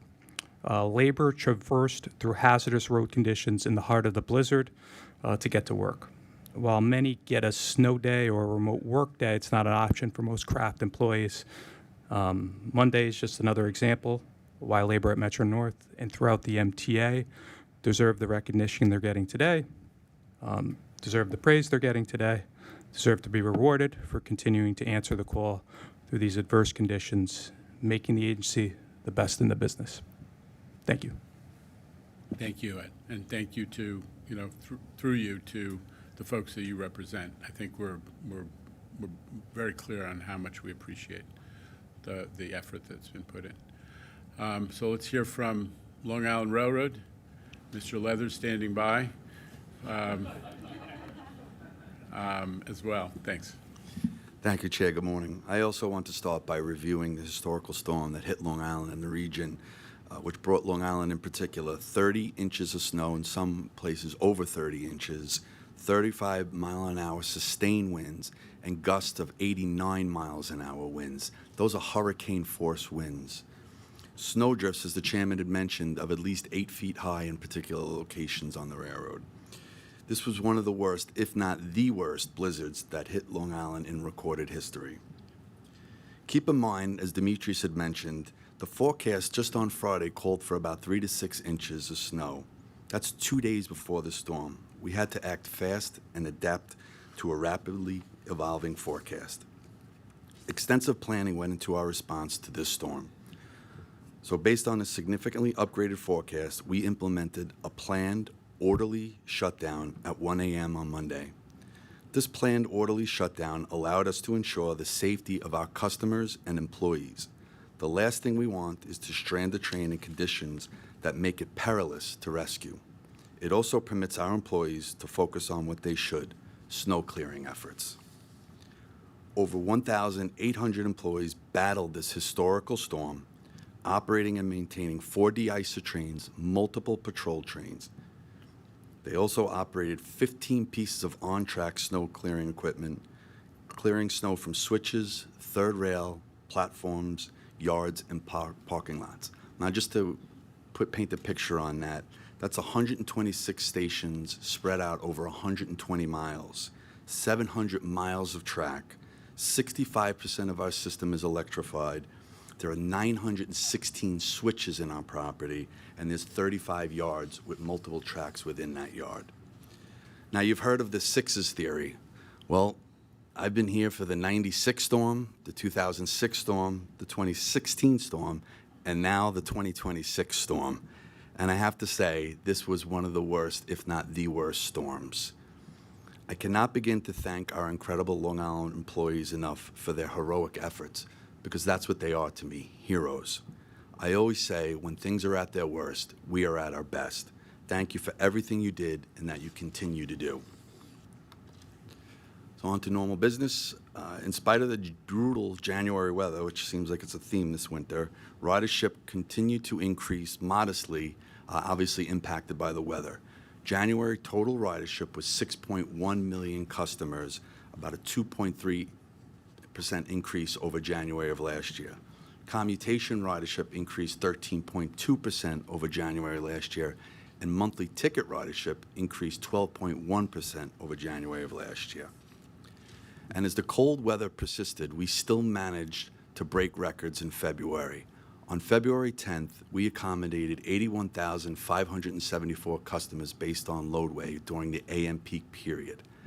Now, in light of that, for the month of February, we hit 80,000 or above 4 times for the month, the most we've done since the pandemic. We've hit 80,000 or more once in a month. I think it was about 3 times, but this was 4 times in 1 month. So ridership continues to increase. January's total on-time performance was 94.5%, above the goal, even with the weather. Now, just before the storm, we were about 97% on-time performance, so the weather had dramatic impacts. And for onto safety, for the 12-month period ending December 2025, we realized a 27% reduction in the customer injury rate and a 15% reduction in the employee injury rate. And for St. Patrick's Day, we'll be providing 4 extra AM trains into the city for people wishing to attend the parade. And during the PM, we'll have extra trains ready to accommodate customers if necessary. And that concludes my remarks, and I'll answer any questions you may have. Mr. Grodnick. Thanks very much, Rob. And, I appreciate all of the incredible efforts by both Metro North and Long Island Railroad during the storm, and clearly positive results across the board. I did want to ask, though, and really it's a question for both of you, if I may.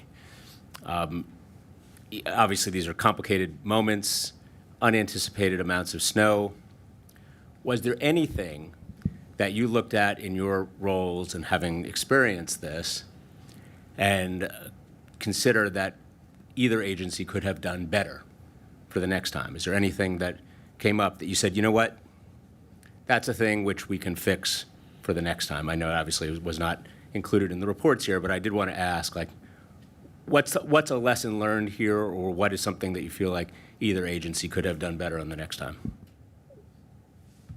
Well, I think, based on the conditions, and as the chairman had requested all the agencies to do, we'll be performing a lessons learned so our staff can really compile this information and put it together to see, what we could do better. But just here, I'm still numb from being up so many hours, but I don't think there's anything glaring that really stands out that we could have done better. I think there's little things we could have done better, in terms of preparation, but I don't think, ultimately there's something that stands out to say, if we would have done this, it would have made that much more of a difference in our service. I mean, these were horrendous operating conditions that we were, asked to provide service in and fight. And, the other systems were able to provide service during it. We had to shut down based on the conditions that existed. But literally within hours of the storm ending, the blizzard warning lasted until 6 p.m. on Monday. It still snowed continually after that. And within hours, we were able to provide service to our most, used branches. And then this morning, for the Long Island Railroad, we implemented normal service. So again, we're going to conduct the lessons learned and look at what things we could have done better. But I think ultimately, in the big picture, I think I could speak for all the agencies when I can say it went pretty well. Yeah, I would just echo what Rob said, right? I mean, we continue to provide service from Sunday, normal service Sunday, no impact. I think we finished the day 97.2% in the middle of the snowstorm. Monday, provided hourly service, minimal impact. Obviously, there was a lot of delays, but everybody got where they needed to go. Things just moved a little bit slower, and then coming out of it. I think we learned from the last storm how to better prepare coming out of the storm. But again, as Rob said, I think it's more about a lessons learned to see where there's those opportunities. But I don't think it would have changed any of the service we provided. I don't think it would have got trains moving any quicker. I think that the team really showed up and did a tremendous job, as Mr. Valente said. I mean, everybody just phenomenal, keeping the switches clear, keeping the trains moving, keeping the trains clean. If you were on the trains, even with all the salt and everything, they still look spotless. So top to bottom, everybody did a tremendous job. Great. I don't want to take anything away from that, but if there was something that you changed from the last storm to this storm, though, that I would be interested in knowing. What lesson did you take from the last one that you applied to this one? Yeah, so for us, we've always had a straight rail plan. We try to limit the number of switches. I think Demetrius called it a round robin. We just call it a straight rail plan. So we've always had a plan in place. This time, we really challenged the team to see, are there even less switches we could throw to be able to provide the same service? And the team was able to reduce a couple more switches. By doing that, it requires less forces to respond when ice and snow get stuck in the switches. Even though you have switch heaters and things like that, snow is caked on the equipment. When it goes through the switches, it falls off. Regardless of the switch heater, it's not going to melt those ice chunks. It takes people getting out there and removing those ice chunks. So the less switches we have to throw, the less points they get jammed up with the snow, which means we have less switch failures, which means the equipment continues to just operate. So, but, as a response to that, it requires the crews to get out there more in anticipation for full service, right? Because we haven't been throwing those switches. So it's really a reutilization of those manpower hours, getting ready for like today, for example. So it was one of the lessons learned, again, challenging the team. Nothing was done incorrectly at the last storm, but this was just another opportunity to learn and grow from each incident. I'll add a couple of thoughts. And again, as you heard, we're doing what we call an after-action report, the hot wash, some people call it, that will try to identify some specific things. One lesson that we shouldn't miss out on is the importance. Diesel is viewed as a negative because it can't come into all of our terminals. It can't come into Grand Central Madison, for example. People perceive diesel as environmentally inferior, although the modern diesels that we have are very, very low emissions. Having diesel trains for the commuter railroads was an advantage in some of these circumstances. It makes you less dependent on third rail power or the catenary power. So just as a reminder that the diversity of our fleet in some extreme circumstances can be an advantage is something to be borne in mind. The other is, to the extent that our brothers and sisters on commuter railroads had challenges, a lot of it was people couldn't get in. So we need to look at the manpower, the people power, the staff power issues that become really important in these circumstances. What are our plans for having strategy for helping our workers to get in so they don't have to call out in these circumstances? Because there were moments in this, and this is true of all of our operators, where the constraint in certain respects was, did we have enough people to perform everything we might want to be able to execute? So we're going to be looking a lot at the people side as well as we go through these after-action reports. Demetrius, anything you want to add on any of this? I'll echo one point. In this storm, when we had our conference call yesterday, we talked about how many good things happen. And it's interesting because a lot of times after actions, you do point out, well, this happened, this line went down, this line we struggled to get back. We had resources to get here. But this one, we focused a lot more on the things that went right. And so, we're really looking at how do we continue to be more consistent with it. The Rockaways was a huge example, big change, and keeping the Rockaways running even when it was under a challenge was critical. I would say the people was a very big important part. Talking to the folks, making sure that they were sheltering in place, having people in position so that the following day people were there to be able to get on their trains, there to get on their buses. That allows us to be able to recover even quicker. You have people there that remained throughout the storm. I was on property from the start of the storm until it finished, and some of my people were there as well. And so that commitment to making sure that we provide service every day, we wanted them. We took care of them, but we wanted them to be on property to be able to do that. And the last thing I'll say is, I think on the paratransit side, making the decision to reach out to people in advance, canceling the non-essential trips. Paratransit still ran service throughout the blizzard, but they canceled non-essential trips. And that is the disconnect. That's the difference between saying, we know we have a service that we have to provide to people who have a critical need and still going above and beyond when necessary, but also doing the smart thing so that when we're ready to resume service, we have all the resources and all the people in place to be able to do so.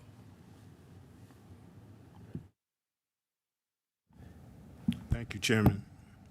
So this past Sunday's snow blizzard tested our infrastructure, our operations, and most importantly, our people. I want to take a moment to publicly recognize the extraordinary efforts of our men and women, not only of the MTA, but also of the Long Island Railroad, the labor forces that make up the engineering department, the maintenance of equipment department, and the transportation department.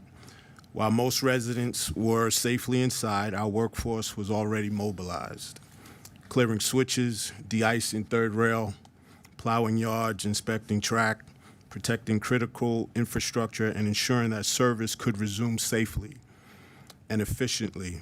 Snow removal on a railroad is not just about plows, it's about precision, coordination, and relentless attention to safety. So I want to take this moment to recognize the labor force over the tremendous job that they performed over the last few days. I witnessed firsthand hours and hours of committed service, and I just want to say thank you. Thank you, and thank you to the members of SMART and the entire labor force at Long Island Railroad that you represented on this board.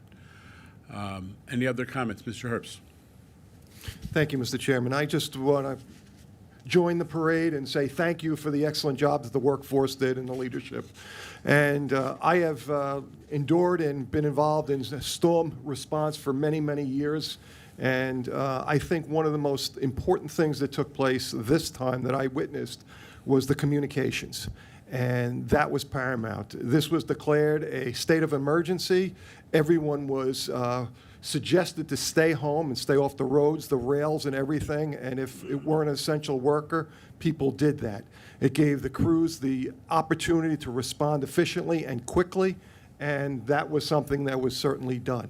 But as the storm started to progress and got worse, as our leaders told us, from 6 inches to what we saw in some areas, more than 30 inches, that information was shared, the decisions were made, and the public knew.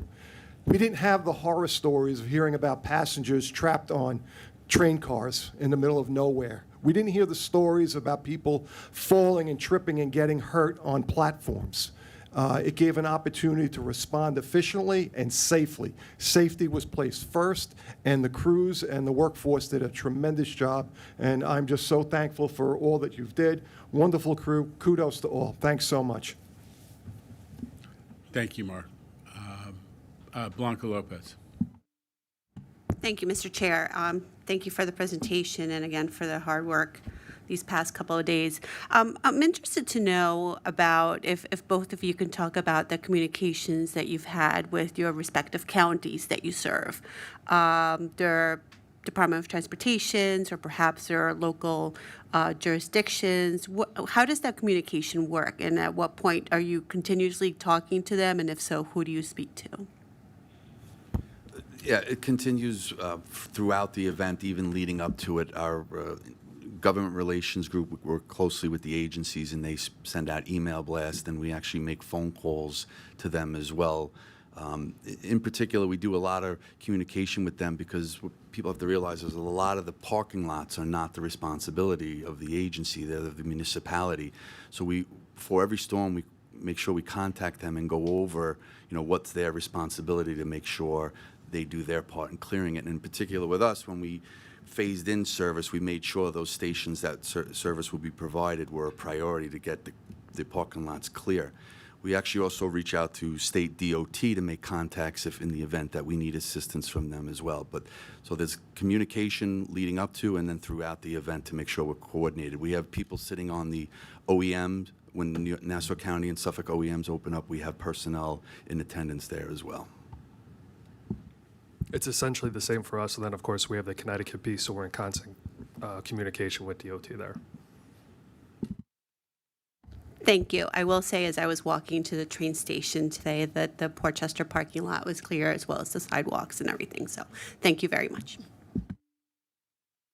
Okay, anybody else on railroad matters? Again, thank you to our Long Island Railroad and Metro North teams for incredible performance. Let's hear from Bridges and Tunnels. Bridges and Tunnels Committee, now in session. Thank you, Chair. Good morning, everyone. This past weekend brought another extreme weather event through our region in the form of a blizzard that stretched into Monday morning. I'm pleased to report that our 9 crossings remain open to vehicles throughout the entire duration of the storm. While traffic volumes were light with drivers obeying the city's travel ban, employees were on site and working behind the scenes, ensuring safe and secure passage for emergency and essential workers. Our roadways were continuously plowed and de-iced, and our crews were at the ready to assist with only 3 minor collisions and 4 disabled vehicles that required response. over 36 continuous hours. We plowed over 12,000 lane miles of roadway and used 2,500 tons of de-icer. B&T's successful management of extreme weather events is a testament to our pre-storm preparation protocols. It's thanks to the hard work and dedication by our employees and teams across departments and the MTA PD, and on behalf of President Sheridan, I commend them for this effort. Our agency's coverage of the past 2 winter storms was further enhanced by the merger of 2 key divisions.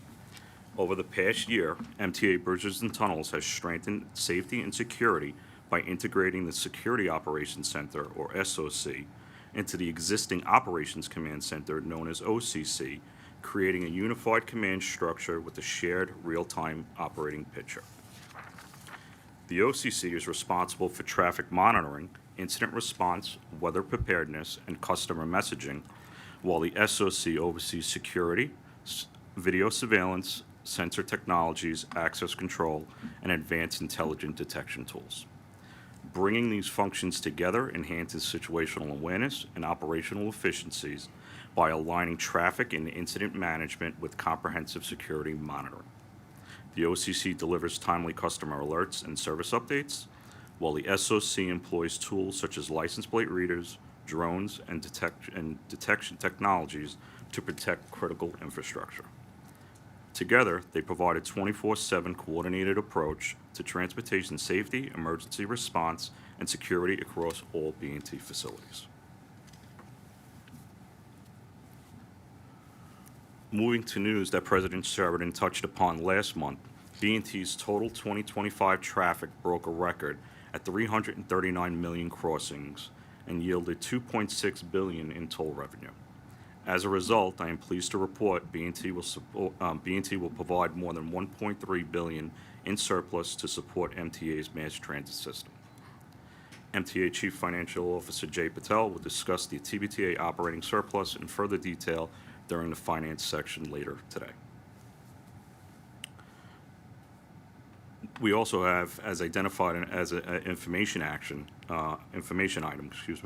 the 2026 adopted budget and financial plan detailed in the committee materials. Thank you, and there are no procurements this month, and that concludes B&T's report.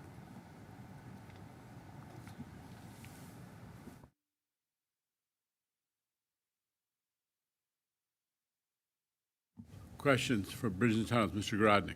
Just one from me, thank you.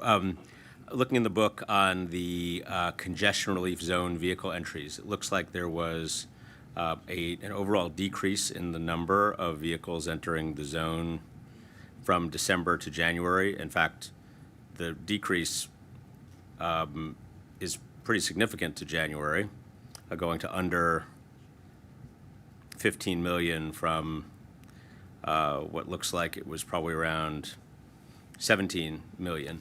Am I reading that right? And also, can you do you have any explanation as to what is happening there? We will actually have to look into that and get back to you with that information. Okay, thank you. I missed the question I was getting asked. What was the issue? It was so beautifully stated the first time, I'm hesitant. No, Okay. I'm kidding. No, I was asking about the congestion relief zone vehicle entries. They're down in January pretty significantly from around 17 million down to maybe a little bit shy of 15 million. And I was just asking. December versus December? Yeah, December to January. That and is, I can answer Okay, that good. one. The answer is January is always the low point in travel in the city.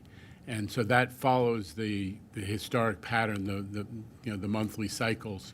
We always start lowest in January, and then it rises through the spring, and then drops off for the summer, and then it rises back to a high point in December in the end of the year. So that's consistent with historic pattern. Jay Patel. If I can add, right, we also had 2 days in the winter weather, right, Sunday and Monday, so that was traffic low volumes for our B&T crossings, but I wanted to give you sort of a point as well. Congestion relief revenue for the month of January was still $62 million above budget that we had planned. So it was a net of $53 million for the month of January. So it's still on target for revenue purposes. Also on target is our reduction versus the projections absent the congestion pricing program, double-digit percentage reductions in traffic. Mr. Zuckerman.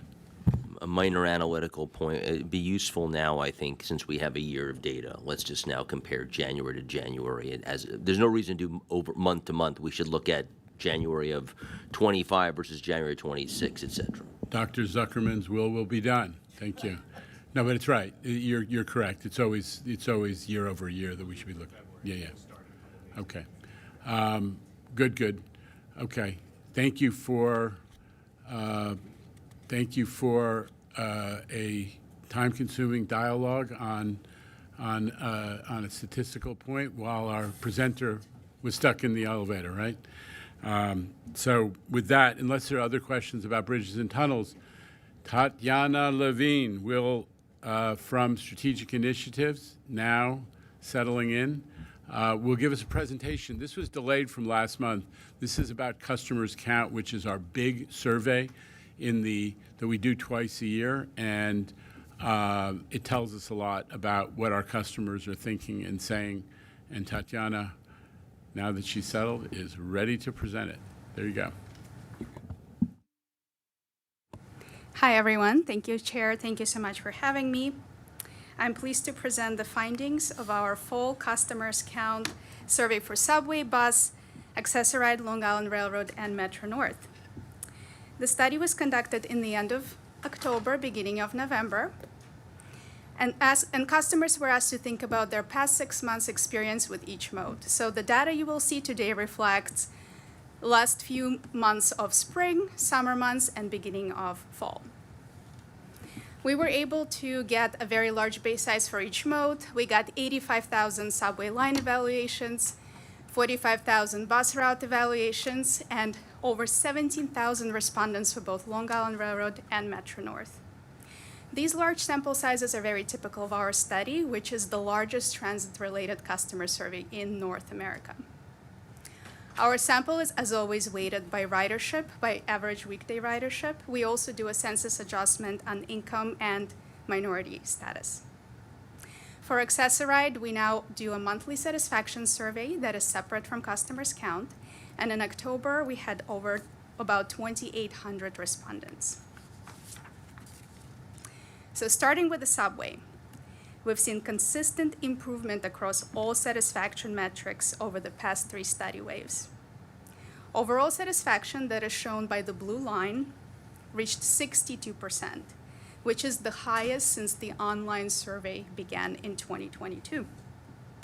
This represents a 5-point increase compared to last spring and is strongly linked to customers feeling safer in the system and more satisfied with service quality. Let me show you what's behind these trends. So this chart shows primary drivers of overall satisfaction for Subway in order of importance.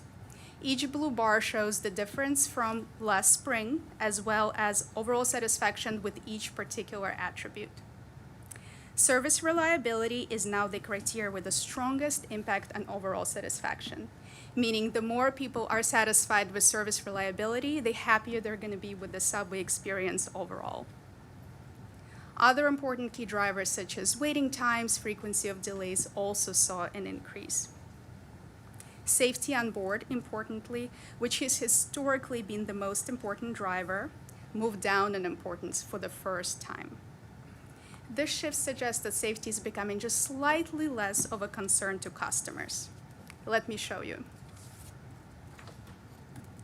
Here you can see how customers feel about safety in different locations, on trains, on platforms, and both have steadily improved over the past 3 study waves and are now at the highest level since the study began in 2022. This is connected to the efforts and deployments of our NYPD partners, and we appreciate their day in and day out focus on confidence in the subway system safety. Cleanliness scores have also risen, with a notable 7-point jump since last spring in onboard cleanliness. This bump is driven by initiatives that launched by the subway team last spring, and they include realigning staffing levels to match ridership trends, increasing quality assurance visits, and standardizing cleaning protocols and stocking levels. Station cleanliness has also been improving, and that has been supported by enhanced staff training and establishment of cleaning standards and guidelines. A result, a 5-point increase in overall station cleanliness satisfaction, one of 3 consecutive increases over the past 2 years.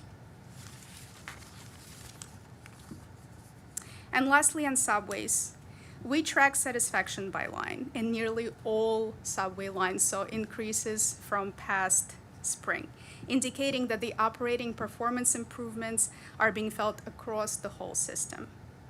The top rating lines are the 7, the G, and the Q, and the G especially had a 7-point increase since last spring, partially driven by the introduction of the new R211 trains.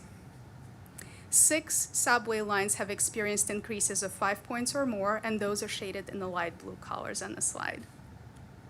Now, let's move on to the bus scores. Bus scores have experienced a small dip. However, they're still well above 2024 levels. Slight declines in bus satisfaction were seen across most boroughs, with one notable exception, Staten Island. The relatively deeper decline in Queens reflects customers continuing to adjust to the recent network redesign. As a reminder, the study was fielded in October, just a month and a half after the second phase of the Queens network redesign went into effect. My team is actively involved in providing customer input from this survey and other custom work into the ongoing schedule tweaks, and you will hear more about that from Transit in the spring. Despite overall bus scores trending downwards, Staten Island saw a 5-point increase. Over the summer, Staten Island faced service challenges. In response, the bus team invested heavily in improving bus availability and service delivery. These recovery efforts delivered strong operating results, including record on-time performance and improved travel times, among the best across the system, and the result reflected in improved customer satisfaction. And now let me give you a snapshot of paratransit. Accessoride customer satisfaction remains consistently high in 2025, even as ridership continues to increase. We know that being picked up on time is one of the highest importance to customers, and we've consistently seen satisfaction scores exceeding 80% on this metric. Paratransit's goal is to maintain this performance even as ridership demands increase. Okay, now let's move on to the railroads. This slide shows overall satisfaction with both Long Island Railroad and Metro North, going all the way back to the beginning of the survey. You can see that both are doing very well. Notably, Long Island has been able to sustain strong gains from spring 2025 and remains at 80% satisfied despite Amtrak tunnel repairs. And Metro North also continues to do very well with overall satisfaction at 87 despite a slight decline. Let me show you some more data points about each railroad. For Long Island Railroad, about 20% of customers say that they always have to transfer, and mostly at Jamaica. Transfer experience for these customers has been the top driver of satisfaction for the past 2 years. After Grand Central Madison opening in spring 2023, only 33% of customers who always transfer said they were happy with their transfer experience. Since then, Long Island Railroad made a lot of improvements, focused on Jamaica OTP, earlier platform assignments, clearer info on train time, and more platform announcements.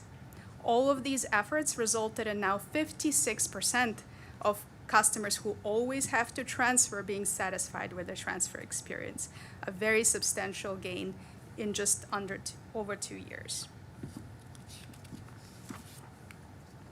And now let's turn to Metro North. which continues to deliver strong performance. So this slide shows satisfaction by line and line segment.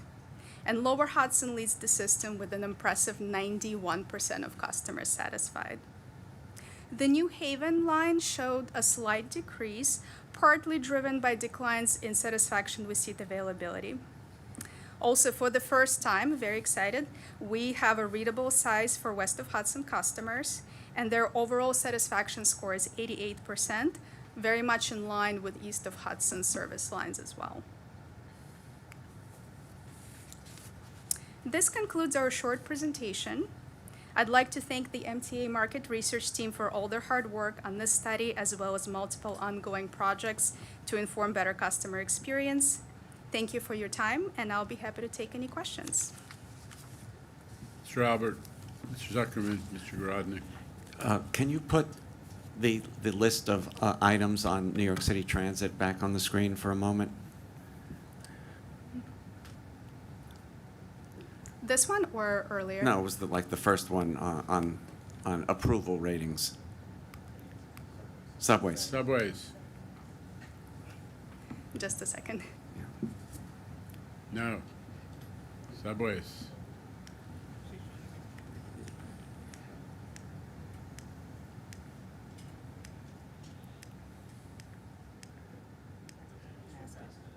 No, right there. That's. Oh, this one. Okay. Yeah. The drivers, yes. Yeah. So what's missing from this, which I think is important and which I think is why the ratings are so high, are many, many stations now have the electronic out front boards giving the countdown to the next trains. And I've heard many people talking about how satisfied they are to know when the next trains are coming, and do I wait for this one or do I wait for the next one? And I think that's a key driver, and I don't know where that's represented on this screen.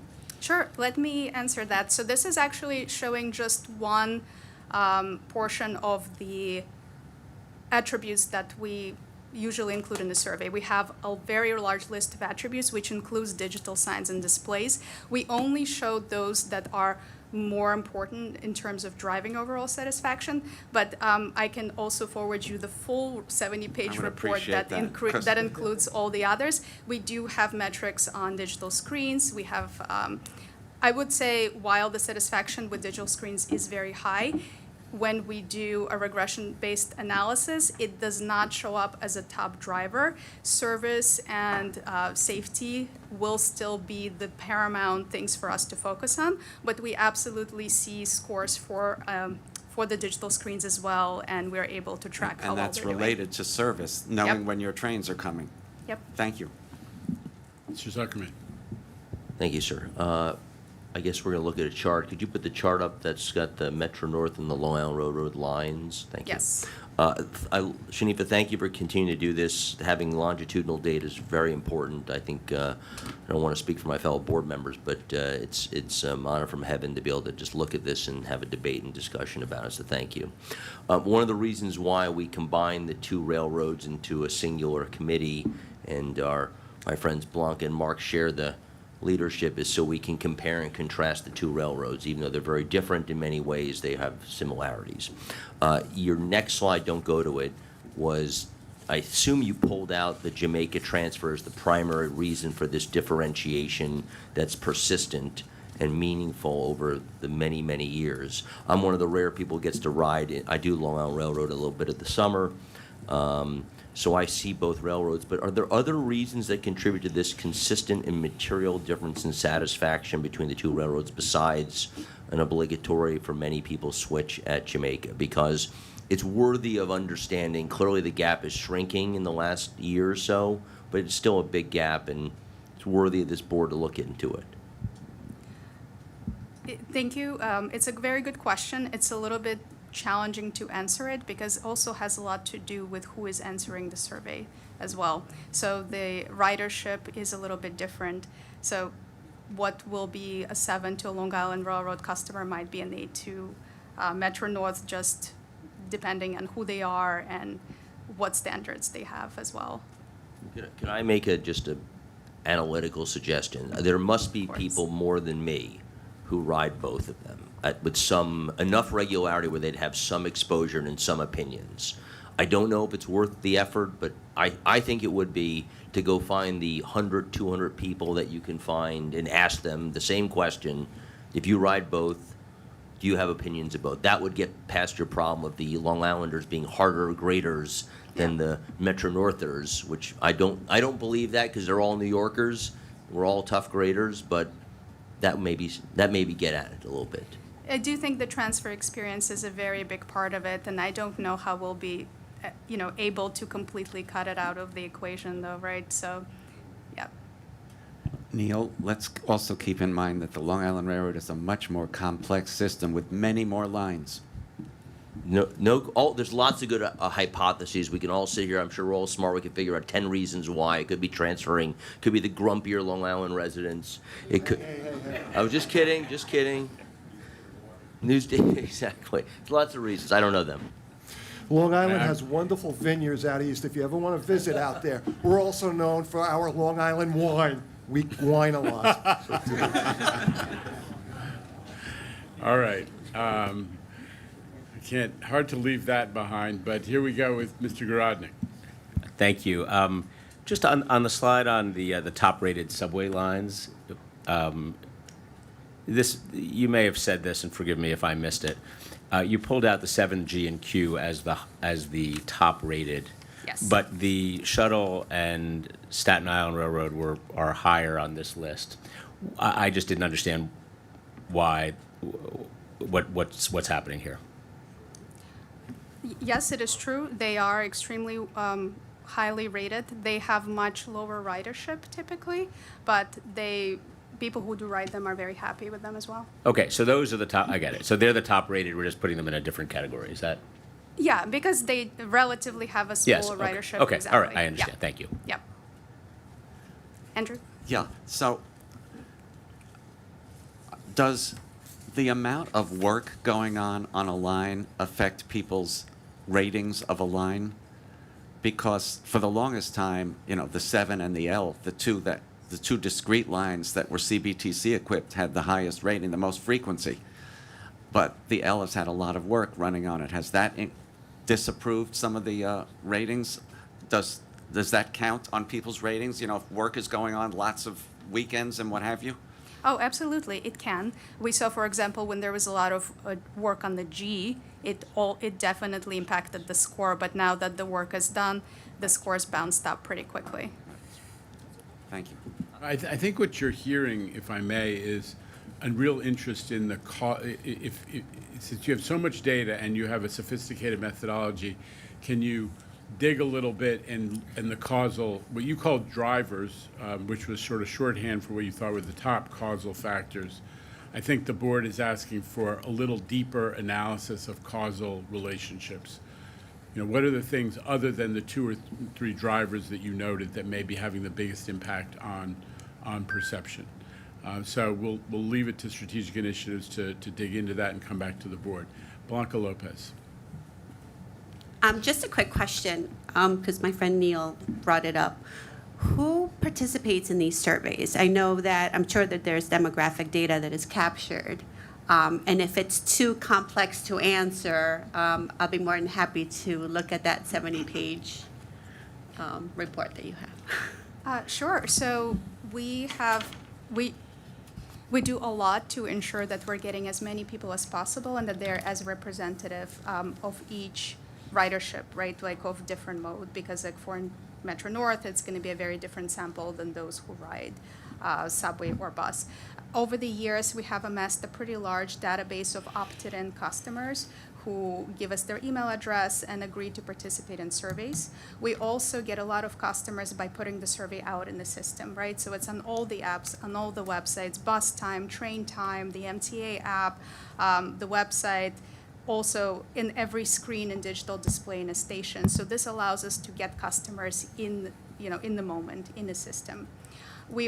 And also to make sure that it is as representative as possible of ridership, we weighted by line ridership to ensure that every line is represented as much as it should be.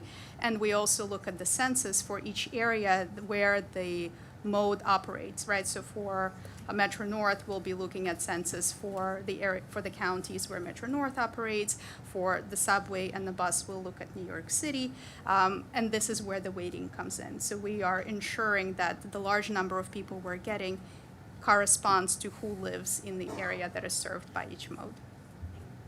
But we have demographic breakdown for all of our customers, so if that is of an interest, we can provide that data as well. And just, can you just repeat how many participants there were in this survey?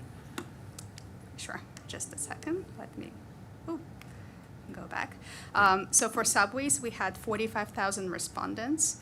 That resulted in 85,000 subway line evaluations because each person gets to rate 2 lines. For bus, 26,000 and almost 20,000 for both Long Island Railroad and Metro North. And people could select up to 2 modes if they wanted to. So some people rated multiple modes as well. It's a big survey. Mr. Bringerman, and then back to Mr. Albert for, I guess, round 3. Yeah, just a quick comment. Having ridden the railroad for over 40 years, the discrepancy between the Long Island Railroad and Metro North, I would bet you a dinner at a fancy restaurant, the discrepancy is based on transfer opportunities. I mean, just this morning, coming in, I'm trying to figure out which train to bring in, and it's like, do I go to Sayville, which has much better parking than Ronkonkoma, but then I'm gonna have to change, or do I wanna go to Ronkonkoma, where I'm gonna have to fight to find a parking space, it's a 1-seat ride all the way in, and I chose Ronkonkoma. Yeah. And basically because I didn't want to change. I just wanted to go, get on the train, take a snooze, and be done with it. So I would guarantee you the big discrepancy, that 7 points, is probably 5 of those 7 points are probably the transfer. Oh yeah, no, transfer is 100% a very, very big factor. It's additional factors in addition to transfer are going to be a little bit harder to tease out. But transfer is a 100% a big part of the reason why there is a discrepancy. So, but the punchline is, and how great is it that Rob Free has been working hard to make sure that that transfer experience is much tighter, Jerry. And the result is the numbers have gone way up in terms of the satisfaction on transfer experience, 20 points in a couple of years. So I'm, credit to the leadership of the Long Island Railroad for focusing on that. Andrew Albert. Yes, on the subway chart, one of the items was frequency of delays. Do you break down planned service delays versus unplanned? So here in this particular study, we do not, but we do have a monthly pulse study that is charted in the board book every month. And there we ask people about their satisfaction with their last ride specifically, and that allows us to get a lot more granular in terms of what exactly happened. So we have this information, but it's just not captured in the survey because this is an overall experience, right? Like over the past 6 months. Thank you. Okay, Melvin Miller. Really quickly, and I apologize if I missed the methodology on collecting the data, but 2 things. One, are you able to correct for the transfer experience and remove it when comparing it to Metro North? I don't know if it's fancy enough to do that. So we do ask people if they have to transfer. So we could look only at people who do not have to transfer, and their satisfaction scores are much higher. So we do have the data, yes. Yeah, so I think it would be helpful just to Yeah. see the comparison if you correct for that. Yes, I don't have the slide as part of this presentation, but it is available. Like if you go actually to mta.info/customer research, and the decks have been available for the past 6 months, for the past month. I believe we do have a slide on that where you can see satisfaction among those who have to transfer versus do not. Thank you. Take that, Neil. Take Yep. that. And the. But I just wanted, for the record, does Melva get the dinner with Jerry Bringerman or Tatiana? And what does Mr. Bringerman consider a fancy restaurant? Is it Rose's Pizza? We suspect. And just really quickly, my last question. Two toppings? Okay, as long as it's like veggie. Okay, I don't. We'll negotiate. And the second thing is, I know, again, talking about methodology, this is a survey, but is there an opportunity to collect any qualitative data with technology now and online, just to get some of that context around some of the satisfaction questions that we're raising? I wonder if we can capture some of the qualitative data. So we actually have a lot of open ends as part of the study, and people write whole essays about their experience. So we actually have open-ended Excel files that are formatted where people can filter by how satisfied somebody was, what line they write, and read about their experience. Happy to share that information as well if you're interested. Yeah, I think it just will be helpful next time this is presented to us again to create and give us some color around some of these numbers. Thank you. Of course. Okay. Anybody else wish to be heard? Okay. That was really interesting and useful, clearly something the board is interested in. I would say distribute the whole big fat survey. There's, there are enough questions here for everybody to take a look at it. And maybe more questions will be forthcoming. It's a good discussion. On that note, I think I'm turning it over to Mr. Torres Springer for the Capital Program Committee report. Thank you, Chair. Good morning, everyone. I don't have a major blizzard response report like my operating agency colleagues this morning. At C&D, our job is to get our contractors out of the way in those situations, return our outages, or GOs, as they are commonly known, back to the operating agencies when they need them, make sure that the hatches get battened down, particularly in wind conditions, and then make sure that we're shoveling out and obviously be available to assist the operators as needed. And I think we did all of that, and I want to acknowledge, because he's here, Ozzy Huertas, who's our head of safety and emergency management, whose team did a great job of coordinating across MTA throughout all of that. But we have a lot else to talk about today. You can see before that blizzard, the weekend before, some exciting stuff happening in the system. This is the Smith and 9th Street station on the F and the G, where we're replacing the escalators. Everyone knows this station is now the tallest station, highest elevation station in the Western Hemisphere. There's a station in mainland China that now is higher, but replacing escalator units in a station like that is very challenging.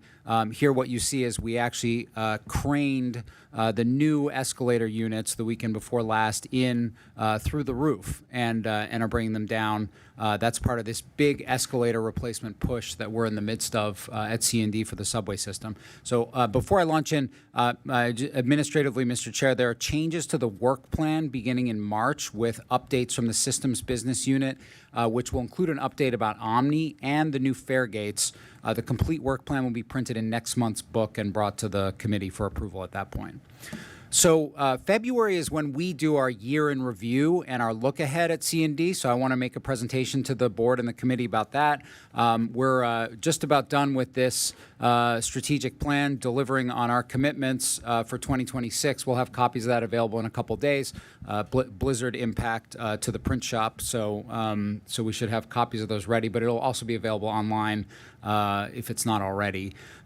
We remain focused at C&D on three big goals: executing our program better, faster, and cheaper, planning for the future of the systems and the region, and building a sustainable organization that has specialized skills and management expertise to meet our expanded program. This plan has 35 specific goals in it that support all of these areas. It's being released today, and I want to preview some of those goals and also progress against them today for a few minutes.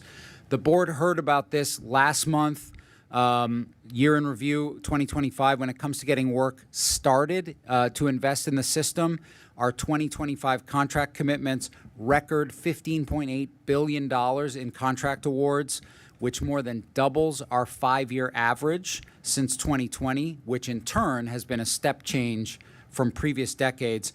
So we've set up this agency to deliver at a very brisk pace, and that was the challenge that was laid before us by the governor and the legislature when they funded our 25 to 29 plan that's very focused on state of good repair.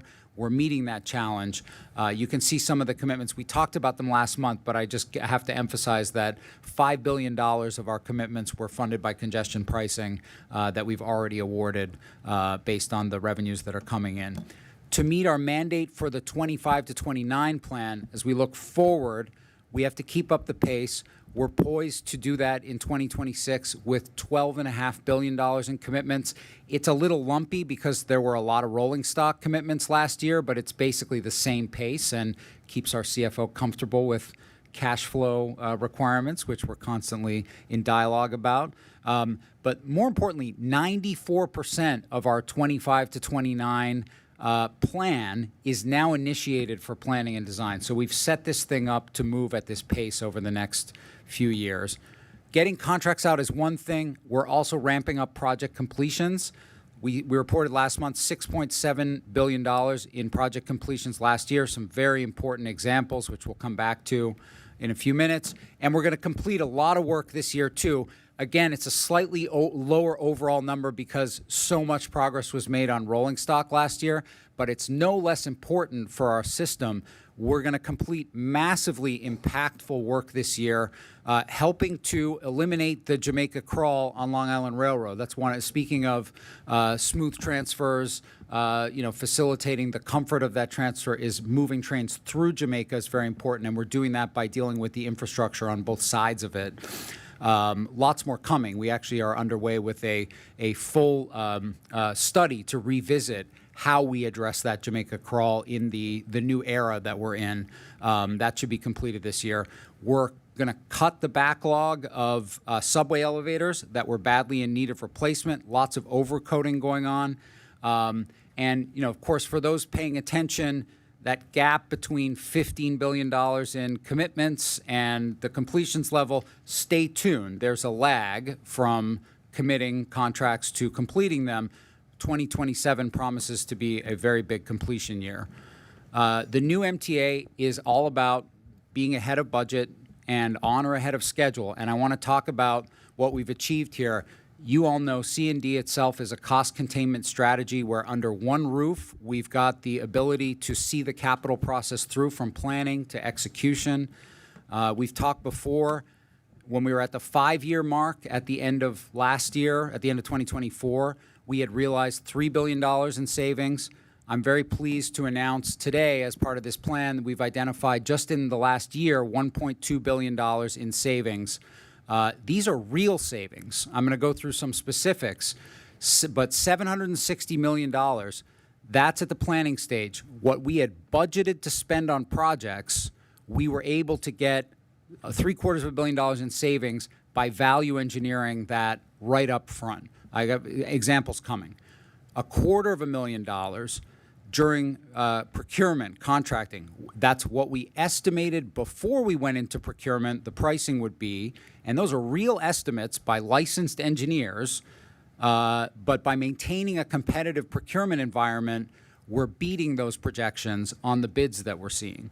$150 million, again, it's very tangible. It's the difference between what we had budgeted for a project based on a reasonable assessment of risk and what the project actually ended up costing. And again, examples coming. And then $60 million in improvements in how we manage. So let me give a few examples in each of those categories, and it's sort of a look back to last year and a look ahead to what we're working on and setting as goals for this year. Better upfront planning on projects like the Fulton and Liberty CBTC project on the A and the C lines in Brooklyn and Queens, which we awarded at the end of last year. By going to that CBTC-centric model, it reduces the equipment needed and goes to a streamlined system. This has been a big accomplishment that between C&D and New York City Transit, we have gotten together and gotten to adoption of this technology. And the first instance of that is on the crosstown line. We'll, maybe that's contributing to customer satisfaction there a little bit as well as some of those improvements get implemented.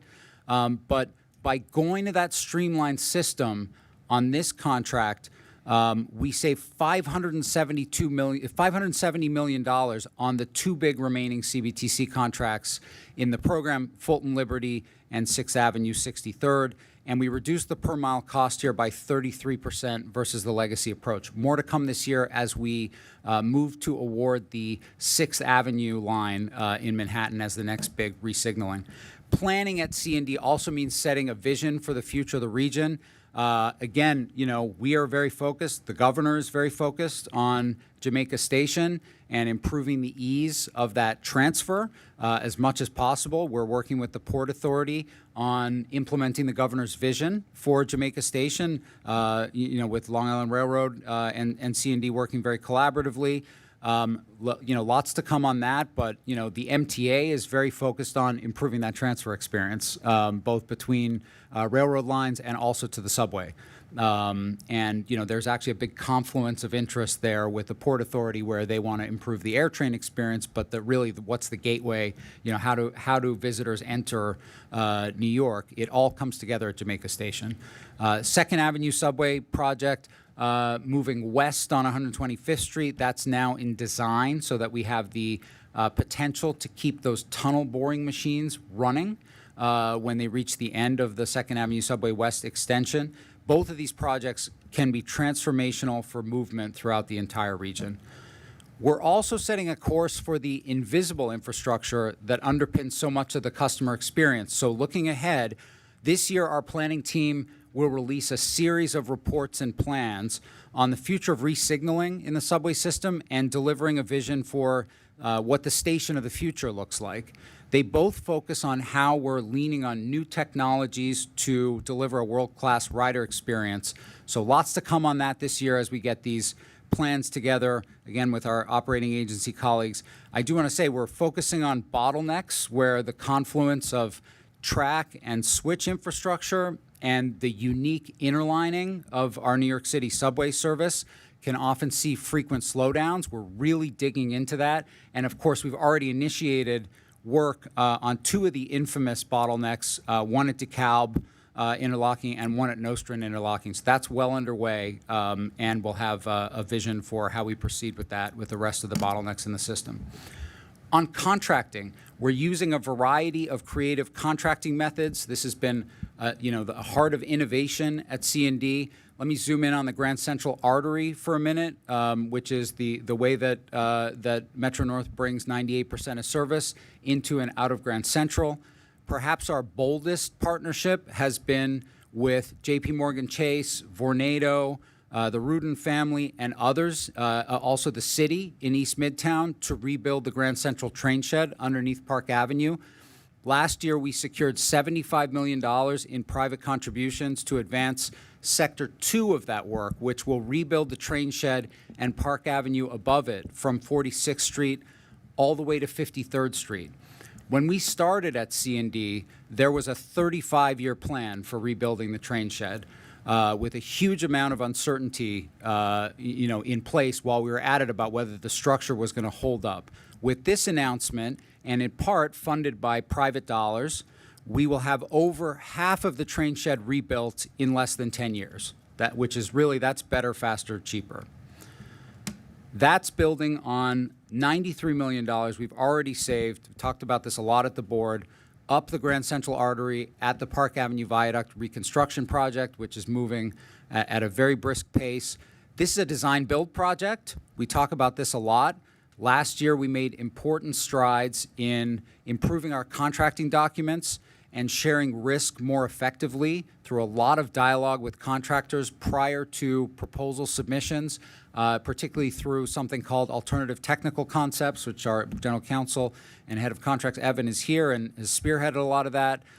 For instance, these massive gantries you see above the viaduct that proved to be a better way to take apart and reassemble the viaduct structure, that was the product of dialogue with contractors during procurement. We also did that last year, as you know, those two big contracts we brought to the board last year, 2nd Avenue Subway, the tunnel contract, and the CBTC for Fulton Liberty that we talked about, product of huge engagement with contractors during a procurement phase that really has yielded a lot of results. Looking forward, you'll see another big innovation in our critical state of good repair work, which does make up 90% of the 25 to 29 plan. That's line-based bundling, which maximizes service outages by concentrating work across disciplines. So now we're not just going in and making a station ADA accessible and squeezing some track work in during the outages and what we call piggybacking, or vice versa, squeezing some ADA station work in to piggyback on track work. We'll start with bundles from the outset that include ADA station work, tunnel and overhead line structures, power, signals, even pulling fiber cable to support cell service. It's all going to be in these line segment bundles that we're initiating this year. It means more work getting done on nights and weekends and returning stations back to riders faster than ever. You want to interrupt, Andrew? I just wanted to ask a question on the previous slide. What happened to the Newkirk Avenue station? We're just thank you. We're just highlighting where we're planning work within that line segment. Oh, so that's going to get bypassed? We're not down to that level of planning yet. Yeah, but thank you for pointing that. Thank you for pointing that out. We'll take note of it. Delivery of this work is at the heart of our program. We talked last year about how we repackaged and managed a huge Grand Central circulation improvement package in the early days of C&D. It's the connection between the 456 and the 7, the vast improvement of the Times Square shuttle, connections to the new one Vanderbilt Transit Center, of course, to Grand Central Madison. All of that got done as one project. It included blowing this new tunnel at the corner of 42nd and Lexington with our partners from the Sandhogs, and all that came in $46 million under budget. This year, we're using every tool that we have to deliver projects at scale. That's expanding work done by in-house forces across the transit and the railroads, and finding new ways to engage emerging small businesses, as well as lots of project controls improvements that we'll talk to you about over the course of the year. A lot of what we do comes down to good management, so we're building an organization for the long term. In 2025, we expanded our C&D trainee program, both in size and scope, with more specializations and training, and we have a nearly 90% retention rate for the trainees that we first brought on 3 years ago. That plus a 3% growth in overall headcount has helped us save in the order of $60 million by reducing the need for external services. We hear those critiques and comments, and we agree that we want to be doing as much work as we can in-house, and we're really moving to do so by building this organization. And speaking of that, last but not least, technology. We're focused on becoming a cutting-edge capital delivery entity. The capital program dashboard that we debuted in 2025 will be expanded this year to show even more projects. That's a hugely transparent tool for us and the public. And internally, we're transitioning to a new project management information system. This is maybe not the most exciting thing to talk about publicly, but it gives us clear management visibility into all our projects so we can control cost and schedule. It's going to be transformative for productivity, and I should mention that's not least because it will enable us to plug in a lot of the emerging AI tools in this business to help us manage, and that's where the private sector, has leapt ahead of us. But managing our projects using some of these tools is very important, and we're engaged in it. This is a shift that's emblematic of the new MTA. It's forward-looking, data-driven organization ready to deliver today and into the future. Fabulous. Questions and comments? Expressions of joy and affirmation. For expressions of joy and affirmation, I'll start with Melva. Mr. Ringerman, you're Joy. next. Maybe this is not the right forum, but I'm really interested in understanding at some point the solicitation of private investment to do some of this work outside of what we usually do when there's a clear benefit to sort of the private sector. I'm really interested in what's the selling point, how do you get them to invest, and how do we grow that? We're happy to talk about that. It's really, we didn't talk about it that much today, but we have a growing transit-oriented development program, and the concept there is, there's an opportunity to ensure that housing gets built, housing in particular gets built, economic development for the region, and that's a mandate that's come from the governor. So we're trying to use our assets to make sure that that happens. And then in turn, when private development occurs, we have opportunities to leverage that for benefits to the transit system. So the best system that's in place is zoning for accessibility, where developers have to come to us within a certain distance of a station they have an opportunity to make accessibility improvements in exchange for bonus density, or they might just be obligated to give us an easement so we can put an elevator in later. We're really excited. We're talking to the city, to the new administration, about opportunities to expand that, because they want to get more housing built and we want to get more improvements to the transit system. So stay tuned on that. But then we also have a lot of, essentially deals that we can make. The East Midtown deal, certainly mandated by the chairman over there, with a lot of support elsewhere in the organization. But when a developer comes to us and says, we need to do something that impacts the system, my orders are to turn them upside down and shake to see what comes out of their pockets to make sure that we get as much value as we possibly can Engage in the in public highly interest. professional dialogue Yes. is actually the that's certainly what we do. But this is and look, the developers are very much responding, and there is a mutual benefit to this. Chase, Vornado, and Citadel. We are working really closely with them so that they can build these amazing commercial buildings in East Midtown, and at the same time getting these improvements made. So it's a great example of how we're approaching this. And not for nothing, we're also in the middle of a construction project to get another entrance to Grand Central Madison Concourse from the old MTA site. This project is well underway, even as Boston Properties is going vertical with their office tower at that location. Yes. And also in response, I think the question also engaged the question of P3s in transportation infrastructure. So maybe you could respond to that as well. Yeah, absolutely. We're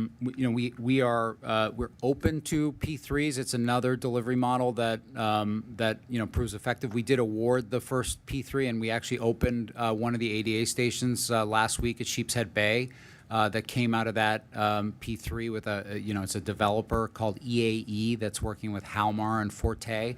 That's a 13-station P3. Essentially, the capital comes in privately, that's fine. But it actually resulted in a lower bid for the project, and then the builder only gets paid if they are showing that they have built the product and they're maintaining the product to the very high standards that we've set. That's the only way they get a return on their equity. They're the only way they're able to pay off their financing, and we're certain that's going to prove effective. That package has been a little complicated because it's been bringing in some new vendors as well who are sort of getting the hang of working within our system. But we think it's a great opportunity, and it's a great opportunity for future projects as well. Okay, Mr. Brinkman. Okay, following up on the subject of private investment, as you know, we keep bringing up the subject of Metz Willets Point getting accessibility. Yep. Now we got people looking to build a casino there. I'm probably going to use that station. They're talking about building I think a 25,000-seat soccer stadium. Can you turn some of those people upside down and see if you could shake an elevator out of them? Or Yes, in fact, we did. The Metropolitan Park project is approved. They are not looking to, but they are building a casino, and they will make the 7-station ADA accessible at Metz Willets on their own dime. So I guess we needed to make a bigger deal of this when it happened. But with the full exposure to cost overruns, and we're in a dialogue with them. There's a lot that they need to get done out there, so we're in a dialogue with them about how that advances, what it means for a state of good repair of the station, what it means for the Long Island Railroad station. I see Rob. We're talking about all that with them. So it is a great. You're right. It's a great opportunity. you just made my day. And, not to mention the fact that we got $500 million, thanks to Governor Hochul, that we've gotten $500 million from each of the three casino selectees. That is, it's 2023 news. That commitment was made by the governor back then. But that is literally, one of the key foundations of our operating budget solution that has made it possible for this agency to keep not just providing service, but growing service, while the rest of transit in America was struggling to stay in the black. So we've gotten a lot out of the casino project so far. Other questions for Jamie? I have just one thing to mention that relevant to capital projects, which is today we sent, it's not a secret that we've been struggling with the federal government on the Second Avenue subway project. We have not been in as dire condition financially as the Gateway program because we have cash. We were able to continue the work because of our state investment in that project. So we weren't in the irreparable harm situation that gets you an injunction like the Gateway project. But it's no secret that Second Avenue Subway has not been receiving funding reimbursements from the federal government for quite some time. And we've reached a point where, although the dialogue with the feds has been professional, we've, at Governor Hochul's urging, we have now sent a formal legal letter to the federal government through our outside counsel, letting them know that if we don't have the resumption of reimbursements, which have been on hold for 7 months or something, in the next week, we're going to have to actually follow our friends in the Gateway program and pursue a solution through the federal court, through the court process, because we're reaching the point. Jamie and team are actually, the project is on time and on budget, moving forward with that, getting that tunnel boring machine in the ground and getting the utilities out of the way. And there's an excavation contract that needs to get awarded, and we can't, chance that impact to the project's schedule and budget by letting the federal situation drag on and on. So we have sent the letter to the feds, just putting them on notice that honestly, time's up. Now, we haven't been able, we have $60 million of reimbursements, plus or minus, that have already been submitted. After they told us to stop resubmitting and stop submitting invoices, and we didn't, they actually shut down our access to the portal that is used for this process. So we have more money that, even beyond the $60 million, that's really justified to be spent, to be reimbursed, but $60 million of actual invoices has already been submitted to them, and we're moving forward with that process. We've had a good relationship with the FTA on this project to date. We'd like to resume that, but obviously, letting us get paid, which is we're entitled to do under the federal agreements. We have a formal agreement with them for this funding. Is a must-have at this point. So that's where we're. Jamie, do you want to add anything on that? I'll just add a small note, Chair, that we were asked to comply with certain changes to the Disadvantaged Business Enterprise Program within the scope of this contract. We complied immediately. We submitted a plan. Part of it requires us actually recertifying these DBEs.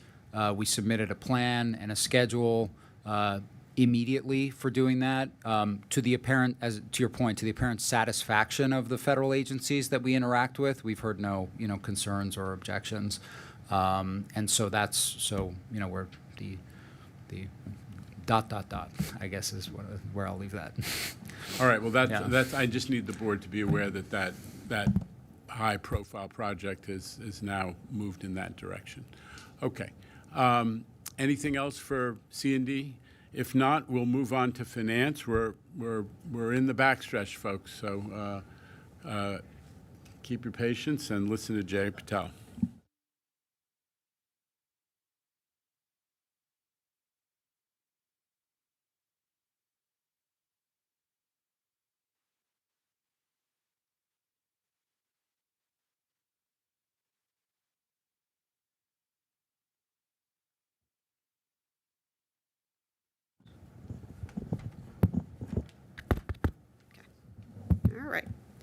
So, as I was saying, the February financial plan is on the website. It's technical, informational update. No changes that are material from the December adopted budget. The core assumptions of revenue, ridership, and expenses all remain unchanged, and the bottom line is stable. 2026 remains a balanced budget. One notable item in the plan, as the chair mentioned, in December, the New York State Gaming Commission awarded the 3 downstate New York City casino licenses. This generated one-time upfront license fees from each of those casinos, $500 million each. The MTA received $1.5 billion from those license fees.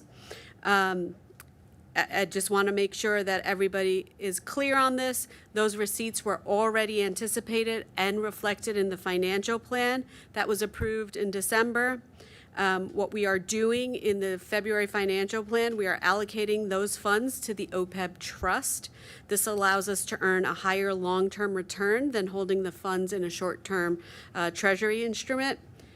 These funds are dedicated exclusively to retiree benefits that are in the financial plan expenses. Let's turn briefly to January performance. Results for January were favorable by $89 million compared to budget. This was primarily due to $100 million in additional operating revenue above the budget, partially offset by $15 million in higher operating expenses. On the revenue side, like I said, subsidies were $84 million above. And on the operating revenue, we saw $10 million favorable, driven by tolls. On the operating expenses were $15 million unfavorable. This reflects higher overtime due to vacancies and storm preparation and response, as well as timing of prescription drug rebates. These storm-related pressures, as the chair mentioned, carry into the first quarter and are being closely monitored. Favorable non-labor expenses of $7 million partially offset the labor expenses. Debt service was also favorable by $3.6 million. On informational basis purposes, I'll briefly update you on the mortgage recording tax. Every year, the MTA remits base and escalator payments to Dutchess, Orange, and Rockland counties. Base payments are guaranteed at $1.5 million each to Dutchess and Orange, and $2 million to Rockland, paid quarterly. Escalator payments reflect growth above the statutory 1989 baseline. For March 2026, these escalator payments total $9.2 million and are allocated among the counties according to the statute. Finally, I'll give you an update on 2 transactions the debt service team did, the results of bond anticipation notes and refundings. In February, the MTA issued $750 million of TBTA payroll mobility tax bond anticipation notes, Series 26A, to finance projects in the 20 to 24 capital program. These were fixed-rate tax-exempt notes maturing in 28 and 29. They were sold competitively with strong investor participation. These notes are expected to ultimately be repaid with proceeds from CRZ bonds. Looking ahead, in March 26, TBTA is expected to issue payroll mobility tax senior lien refunding bonds, Series 26A. This transaction will refinance outstanding bonds to generate interest cost savings and support debt service management. We expect those to generate about $20 million savings for the financial plan. I want to thank my entire team for their hard work, and it's shaping up to be a very active year. That concludes my report, Chair.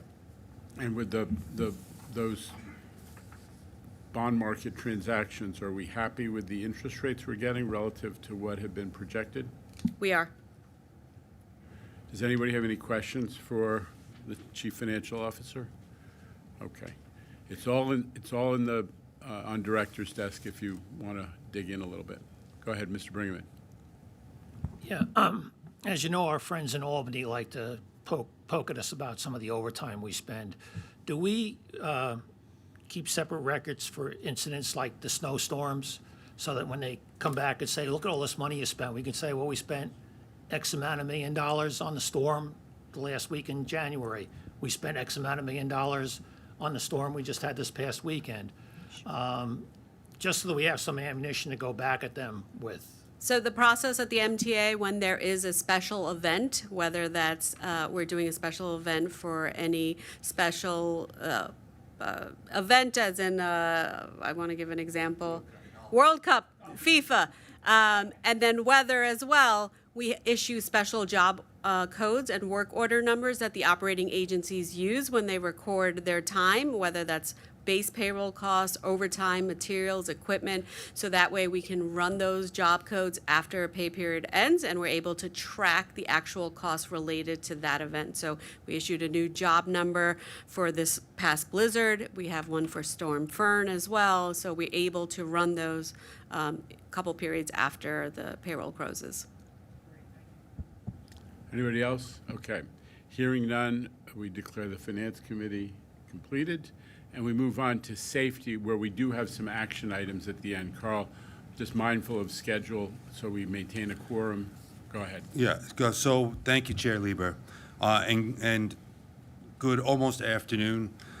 I know it's been a full morning, full schedule today, so what I'm going to do is the key metrics begin on page 13 of the committee book, as well as the presentations that we're going to be given today.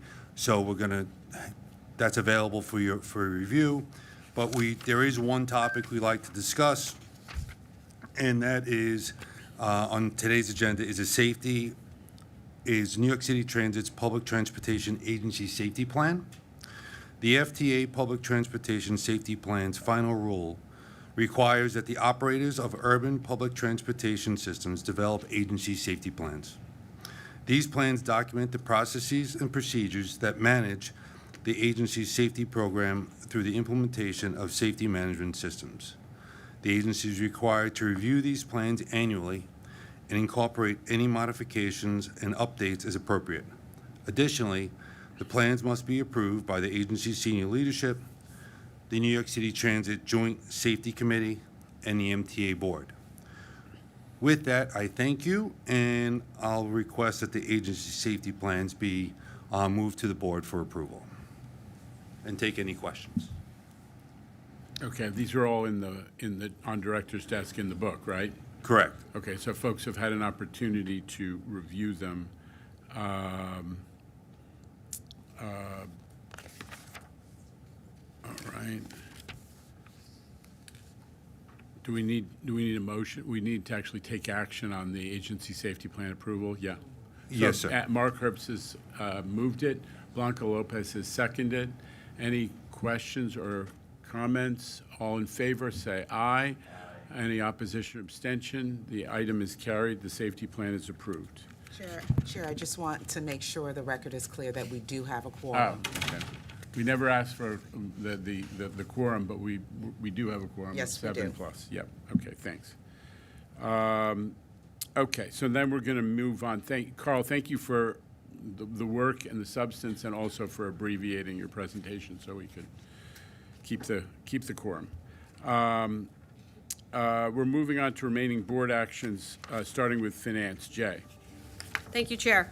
Today, we are asking the committee to certify and authorize the transfer of TBTA's operating surplus to the MTA and New York City Transit. The TBTA operating surplus is a foundational element of the MTA's financial structure and underscores the unique role TBTA plays in the region. Since the MTA's inception in the late 1960s, TBTA has served a dual purpose, operating critical links within the regional's transportation network while generating operating surplus to support mass transit operations.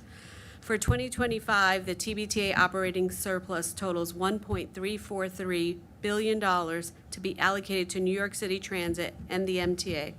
The staff summary included in this month's committee material contains the relevant resolutions, which are summarized as follows. Resolutions to certify and transfer $1.343 billion in operating surplus to the MTA and New York City Transit. Resolutions recognizing $10.5 million in TBTA investment income to be transferred, and resolutions to advance monthly the fiscal year 2026 TBA surplus to the MTA and New York City Transit in an aggregate amount not to exceed 90% of the estimated monthly operating surplus. That concludes the finance item. Okay. This is routine business. We do it every year. Is there a motion to approve? So moved. Thank you, Mr. Zuckerman. Second, Dr. Rizzo. All in favor of the transfer requested? Aye. Any opposition or abstention? The transfer is approved. Lizette, would you present the procurement agenda for MTA headquarters? There is one MTA headquarter item this month for Finance Committee approval in the estimated amount of $7.6 million. The MTA headquarters seeks approval to award a competitively negotiated professional services contract to SC Group for homeless outreach staffing. This contract supports the MTA Homeless Security and Quality of Life program to ensure a safe environment for our customers and staff, as well as maximize the productivity of our subway co-response outreach teams, the governor's safe option support teams, and other initiatives driven by MTA city and state agency partners. The vendor will provide MTA with real-time data and analytics on quality of life conditions within the MTA's transportation facilities. This information enables the effective targeted deployment of resources to high-impact area and allows the program to play a vital role in coordinating stakeholders, including New York City Department of Homeless Services, Bowery Residents Committee, MTA PD, NYPD, and New York State Office of Mental Health working on quality of life conditions within the subway system. Segments targeted by this contract include complex and end-of-line stations, people who appear to be suffering with severe mental illness, and others experiencing homelessness within the subway system. The period of performance is 3 years plus 1 2-year option for the total not to exceed amount of $7.6 million. I submit this item for approval. And Lizette, this is just for the board's, well, this continues an activity that we've been performing for some time. Yes. Correct? Okay. Questions or comments for Lizette before we take a motion? Okay, I'll take a motion to approve this. Thank you, Dr. Rizzo. Second, Blanca Lopez. All in favor? Any opposition or abstention? The item is carried. Back to you, Lizette. So the Long Island Railroad package includes one procurement item this month. The item is a request to the board to retroactively approve a contract modification that was awarded last month under immediate operating need. The action modifies an operations and maintenance services contract for the support of Grand Central Madison Terminal, which was approved by the board in 2024.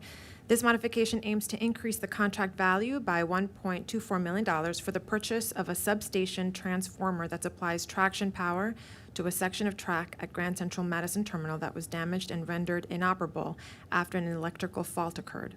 This modification also includes the purchase of a spare replacement. The prime contractor, working with both MTA Grand Central Madison Operating Company and the Long Island Railroad Power Engineering Department, conducted a request for proposals to furnish and install the transformer. EJ Electric Installation was selected as the lowest proposer and most qualified to perform the work. I respectfully submit this procurement for board approval. Any questions or comments on this item? Okay. I'll take a motion in that case from Blanca Lopez with a second by Dr. Rizzo. All in favor? Any opposition or abstention? The item carries. Okay. I'm up again. Another one? Yeah, transit. Go ahead. Go All for right. it. Transit. The New York City Transit procurement package includes 3 items this month. The first item is a request that the board approve a 4-year extension to a contract awarded to Siemens Mobility for the continuation of software and system maintenance and support services for the automatic train supervision system on the A division for MTA IT. And also requested an additional funding in the amount of $9.2 million. The ATS-A system provides centralized traffic control, real-time train tracking, automated vehicle identification, and computer-aided automatic routing and dispatching for New York City Transit's A-Division subway line. This contract ensures availability and guaranteed response time from Siemens for 24/7 emergency support. Siemens is required to respond to emergency calls within 15 minutes of the call and to start work within 2 hours. Siemens labor rates are based on an agreed-upon producer price index throughout the extended contract term, and this pricing has been found to be fair and reasonable. The second item is a request that the board approve a 4-year extension to a contract also awarded to Siemens for the Public Address Customer Information Sign System Phase 2 for MTA IT. It also requests an additional funding in the amount of $7 million. PACIS-2 is the public-facing system that delivers real-time train arrival information to countdown clocks, as well as service disruption notifications and public service announcement to the transit's ridership.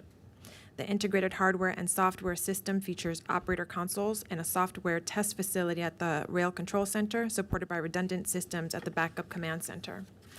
This contract also ensures availability and guaranteed response times from Siemens for 24/7 operational support.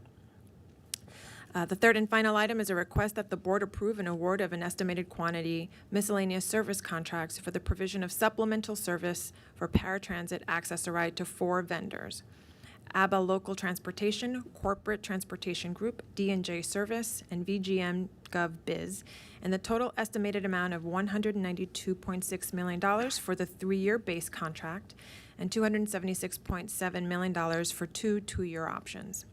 Supplemental accessoride service supplements primary carrier services to meet the growing demand for paratransit services and the need for lift-equipped vehicles. The use of sedans or TLC-approved wheelchair accessible vehicles are not authorized in the supplemental scope of work. A competitive RFP was solicited in May 2025. 74 firms were notified and 22 proposals received. The selection committee unanimously recommended 4 firms to receive awards as they provided the best value for the authority. This RFP yielded annual savings of approximately $5.9 million were compared to the existing supplemental program, which equates to approximately $17.8 million in savings over the base contract term over 3 years. I submit these board procurements for board approval. Okay, 3 in a package. I'll make the motion. Mr. Herbst is the second. Any questions or comments before we take a vote on any of this? We're in the technology business, so we're always buying a lot of technology services. Okay, all in favor of the 3 items? Any opposition or abstention? The items carry. Okay. That's it for, okay, so we've got a real estate item from Ms. Harris? Hello? Okay. Miriam Harris. Yes. Good afternoon. I have 2 items for the board today. The first is property acquisition for 2nd Avenue Subway Phase 2. I'm requesting your approval for the acquisition of a subsurface easement and a construction access license for the performance of improvement work in furtherance of the construction of Phase 2 of the 2nd Avenue Subway beneath an unbuilt portion of the New York City Housing Authority's Senator Robert F. Wagner Senior Houses Complex at 2340 2nd Avenue. This action will facilitate the construction of the subway tunnel where the alignment of the 2nd Avenue subway turns the corner from 2nd Avenue to traverse 125th Street. The cost of the easement and the construction license were determined by independent appraisal and are $640,000 and $180,000 respectively. Thank you. Any questions, comments? All right, I'll make the motion. Is there a second? Ms. Lopez, thank you. All in favor? Any opposition or abstention? The items are approved. Mr. Iceland, I have one more item. Oh, you have one more. Go for it. It's the Jamaica Bus Terminal lease modifications. I'm also seeking your approval for the modified lease terms and authorization to execute the lease and design and construction agreement for the Jamaica Bus Terminal Replacement Facility. In October of 2023, this board approved the original LOI with Jamaica Village Owner LLC for the construction and long-term lease of a new 75,000 square foot bus terminal in Jamaica, Queens, on the site of the former lease terminal. This facility is critical to bus operations for MTA, New York City Transit Bus, and NICE, serving Eastern Queens and Western Nassau County. And I should note, in the context of the prior conversation, this is part of a mixed-use housing project that'll be built on the parcels with over 500 units. So that's really exciting that it's a public-private project on the former bus terminal site. Following the approval from 2023, we proceeded to negotiate the full ground lease and design and construction documents. However, due to rapidly increasing construction and financing costs, the lessor became unwilling to deliver and proceed under the original economic terms of the LOI. To preserve this essential project, we engaged in extensive negotiations to secure revised terms that remain fair and market aligned. In summary, the base rent has been adjusted and increased. And in concert with that, though we have received concessions from the lessor in recognition of that, we have eliminated market rate adjustments in the long-term lease in year 51. We received a $1.25 million landlord fit-out contribution. We also critically reduced the purchase option from 80% of fair market value from what it was originally at 90%. And we have additional caps on the CPI rent adjustments. Independent appraisal confirms these terms are within market range. And although the annual rental rates are higher, the additional new leasehold terms provide us much greater long-term stability at this location than the previously approved LOI. Importantly, the transaction documents have been fully executed by the lessor and are held in escrow pending your approval. The project is essential to sustaining bus service for thousands of riders and advancing our long-term transit strategy in Queens. The modified terms protect MTA's interests while ensuring timely delivery of the replacement facility. Thank you. Okay. May I have a motion on this one? Thank you, Mr. Garodnick. Second, Melba Miller from Southeast Queens. Knows the Jamaica bus terminal? Yes. Very well. All right, this is important. So all in favor? Any opposition or abstention? I have a Please go ahead. question. This is a long-term lease. What's the number? Is it 99 years? Yeah, lease? it's over 90 years, and we have purchase options at different points, at the finish of construction and also later in year 51? 40, sorry, 40, which is great. Okay, and I just want to note there was a celebration this weekend of the beloved Coliseum Mall, which is a cultural and iconic place in downtown Jamaica in conjunction with the redevelopment of the site where the bus terminal is located. So this has to move because the Coliseum is now gone. Time marches on. So I will make the motion. May I have a second? Melva, there was a second already. Okay, there's a second. Melva was the second. All in favor? Any opposition or abstention?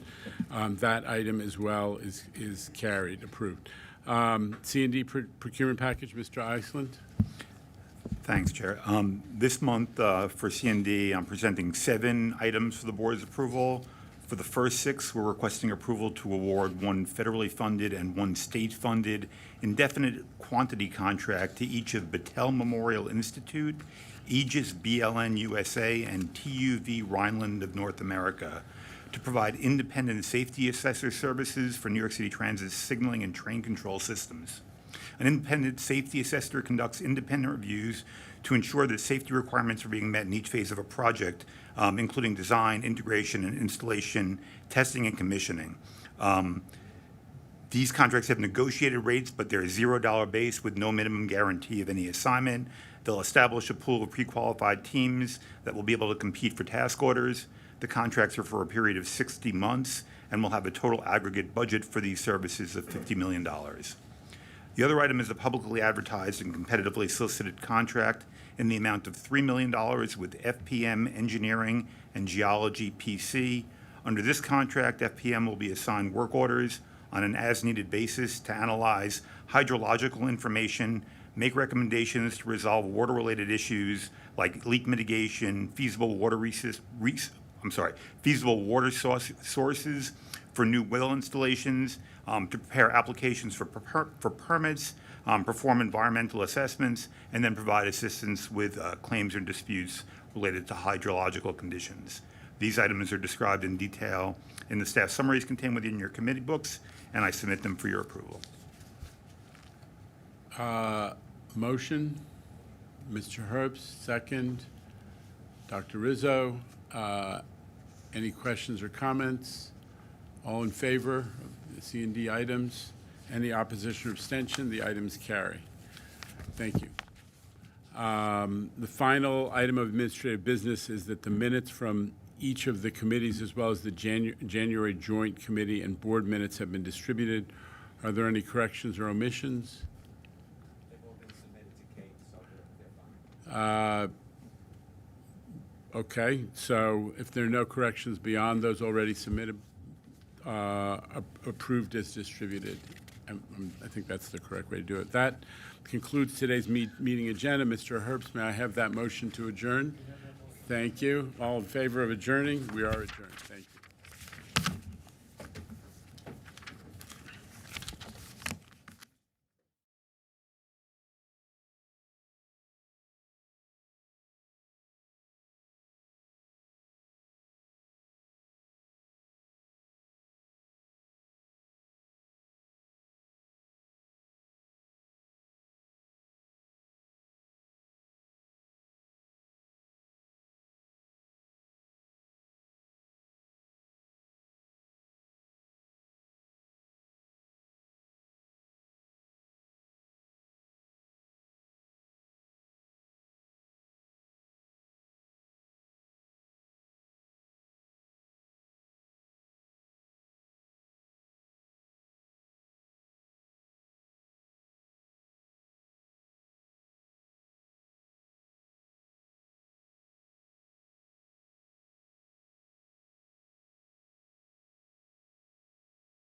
MTA is super proud of how the system and the workforce performed over the last couple of days.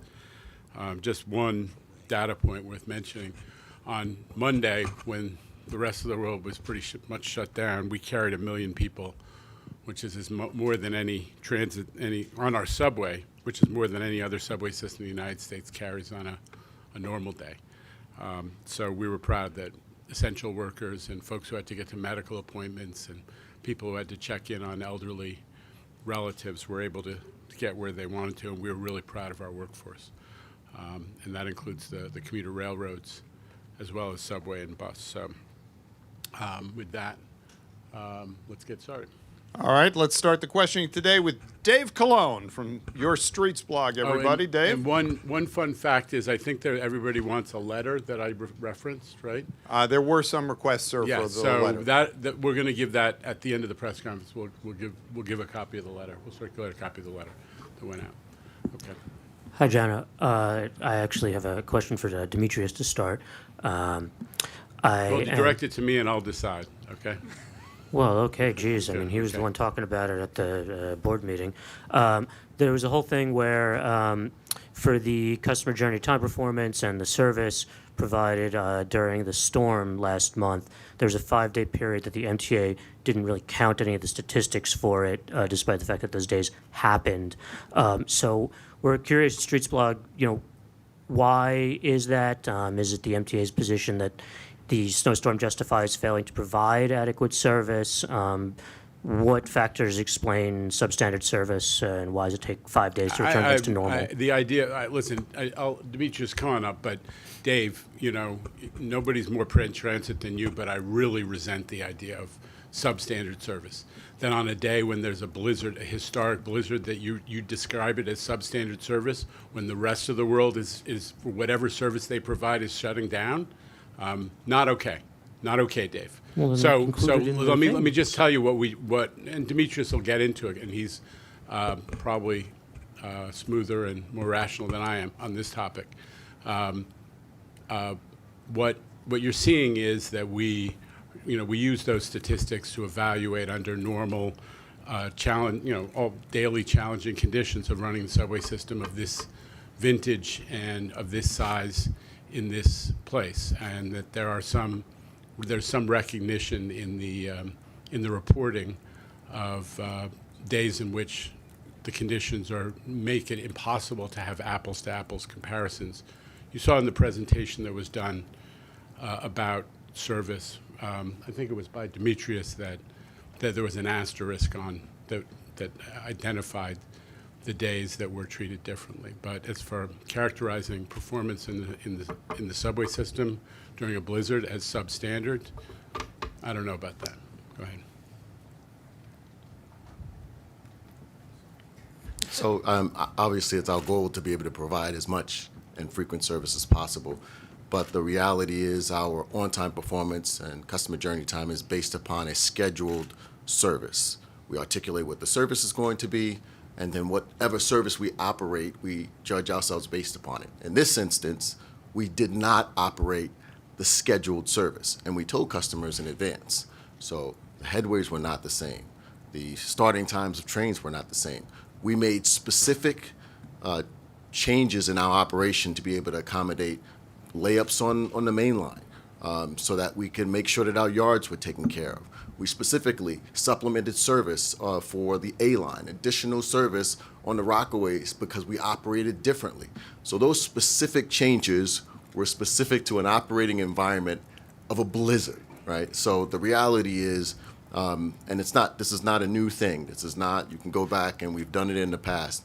You can't judge on-time performance on a day when you don't run scheduled service. But we ran great service throughout the entire time. Are those tracked in any way? I didn't hear you, I'm sorry. Is that service tracked in any way that you can compare to previous blizzards, that you can learn from it? Well, we keep the trains that we ran and how long it took we had the actual service that we ran, but it's not based upon it's not based upon our regular timetable that's run. All right, we're going to move on. Samantha Liebman is here from New York One. At the Sam? point, it's hard to say on-time performance when you don't have a schedule, right? Hi, Jano. That was some headgear you were sporting during the blizzard in your TV shots. It was just a hat and a. Although a viewer apparently was not happy with me wearing a dog around my hood, I thought it was, as they put it, or something. It looked good, whatever it was. I'm sure it's fake. Anyway, Second Avenue Subway Gateway just filed a motion in court saying that that the shutdown cost them millions of dollars. Can you project what will happen if you don't get your funding by next week from the federal government? Well, I don't know about next. I mean, next week is the deadline that we've set that we're going to initiate legal action. Or I guess, but let me phrase it differently. Yeah. What are the consequences of not getting the federal funding? Well, I mean, listen, the bottom line is that we've been pretty open about the fact that we consider getting back on track with federal funding a precondition for moving forward with the third contract, which is large excavation contract, the non-tunnel boring excavation, so principally on 2nd Avenue for the 106th and 116th Street stations. That contract is in procurement, and if we are forced to delay it, and you have consequences throughout the project, because there are dependencies between these different contracts, that does actually impact on cost and schedule. So I don't have at this moment an exact number of what those impacts are, but when you're talking about projects that of that size, they get big. They're millions and millions of dollars pretty quickly. So we're not ready to say exactly what it is, but it's that third contract that we're really linking to. I assume that you'll sue in court of claims, but will you also be able to sue for any damages incurred because of any delay in payment?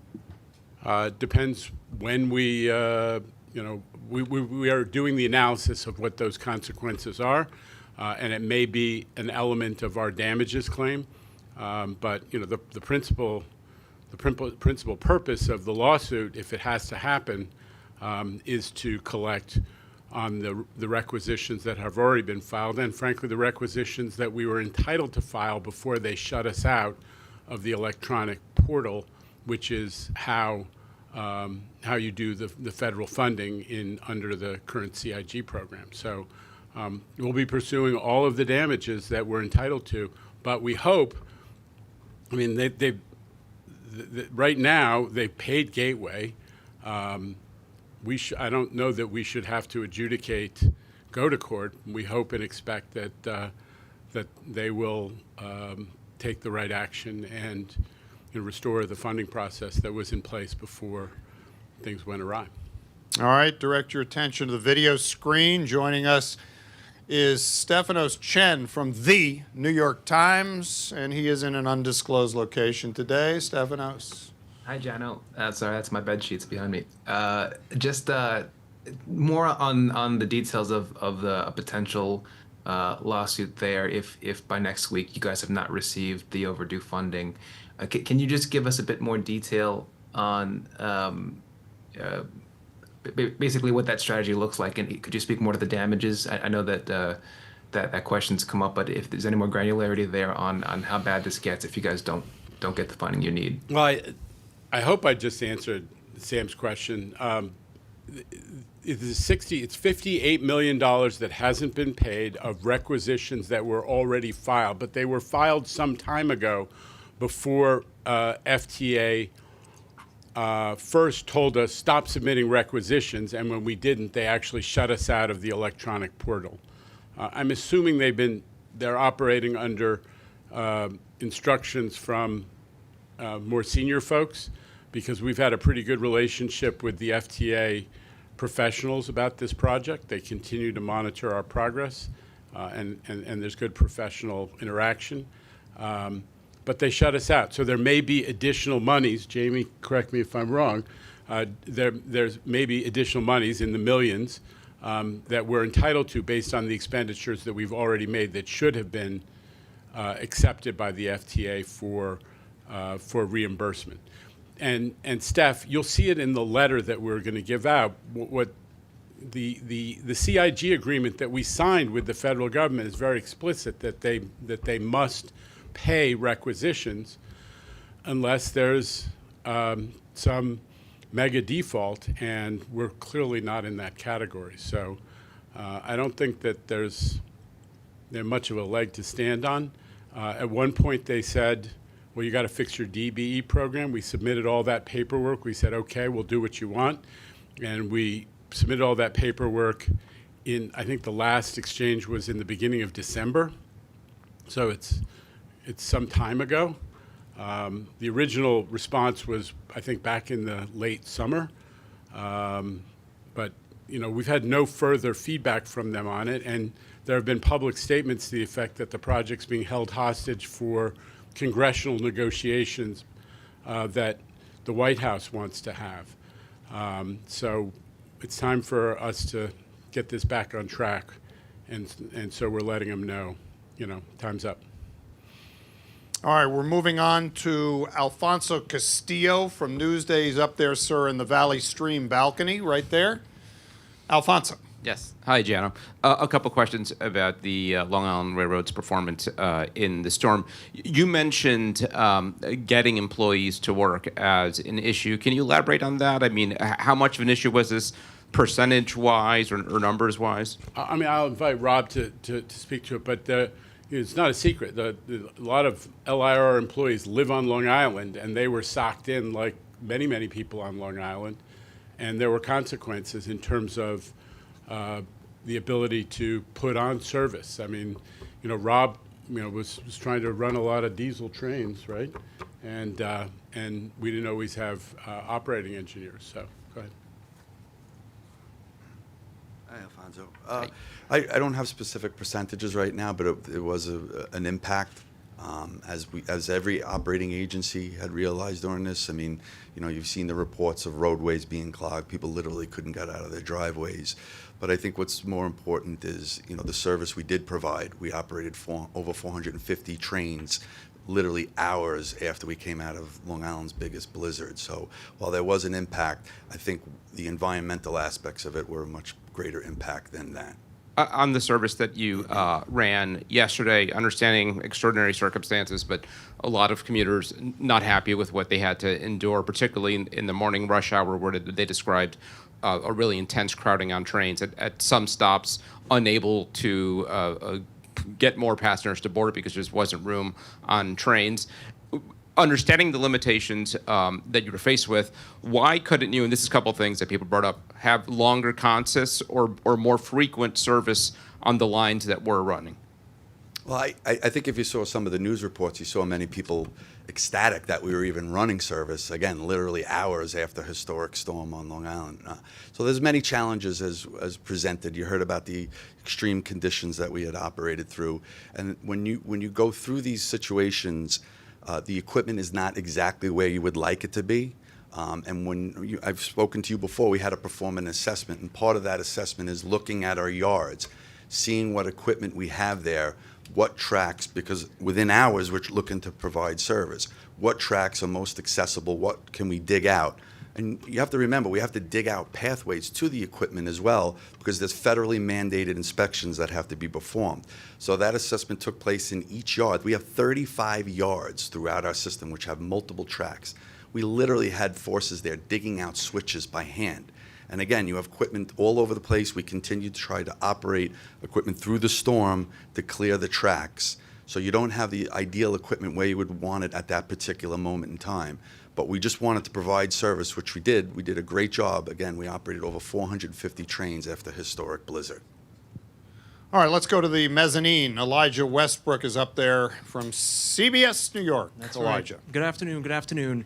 I'm curious to learn more about the track work that's expected on Long Island Railroad. It looks like it'll start in mid-March and will last through May. And Rob, I don't know if you could chime in.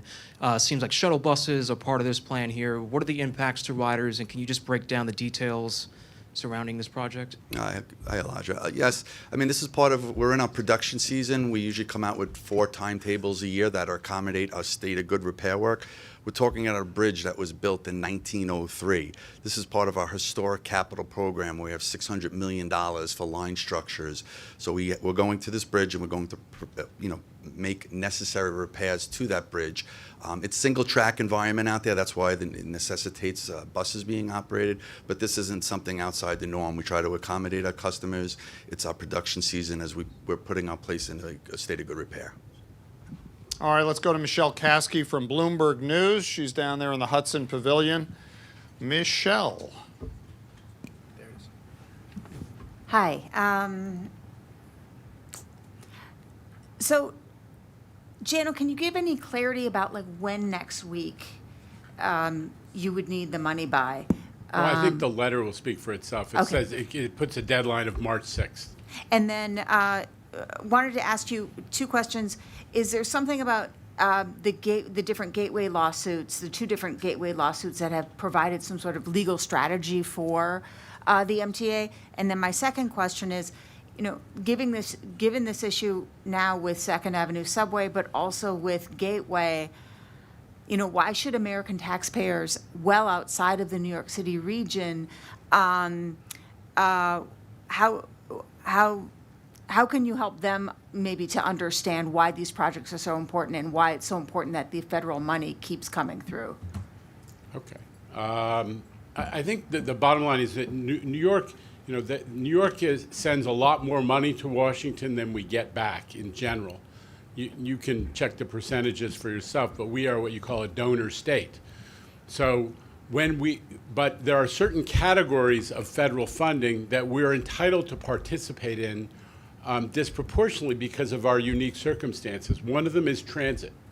We have 40+% of the nation's mass transit riders, but we get 17% of the federal money. I think it's 17 under the most recent authorization bill. And when we get, we're underfunded relative to our need and to our entitlement.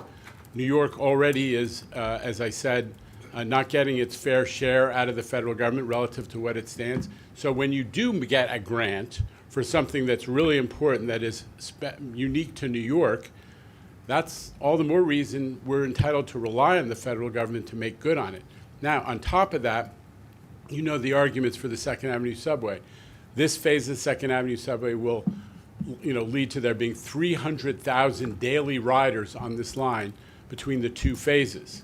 That is, I think, more people than ride the subway in virtually every other American transit system than New York. The Second Avenue Subway, the Lexington Avenue line carries as many people as Boston, Chicago, I think, and Washington combined, some crazy number like that.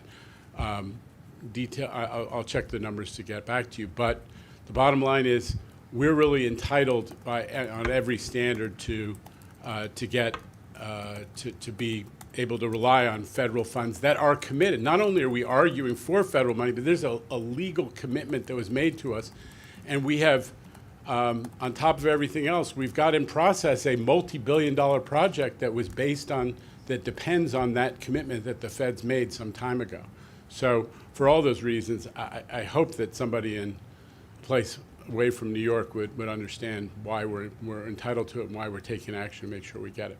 All right, we're moving on to Haley Brown of the New York Post. Hi.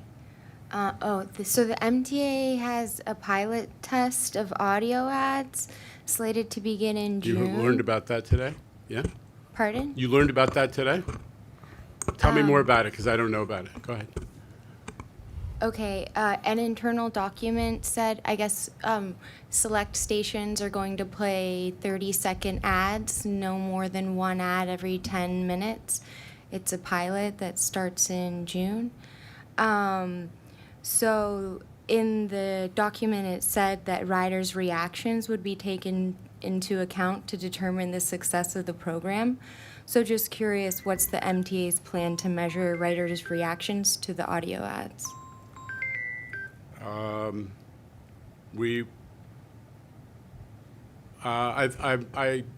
have to check for you and get back, but the answer is we do customer surveys every month, And we'll be adding a question to those customer surveys, and we'll do direct interactions with customers who are experiencing those ads as part of our regular customer outreach process. And of course, we'll be reading the New York Post to find out what important readers like your editors think. When you say direct interactions, you mean like person-to-person surveys? I don't know. You'll interpret that, I think, probably better than I could. Direct questions, answers, factual interactions with people who are actually in those stations. Yeah. Let's go to Ramsey Khalife from Gothamist and WNYC right next door. Ramsey. I have two questions, one regarding the 2nd Avenue subway, one on the storm. Can you break down, you mentioned contract 3, can you also break down further contracts in the entire project, and also how much money out of the approximately $7 billion is coming from federal money? What's the half? About half? Yeah. Right. What? It's 3.4 billion. Go ahead, Jamie.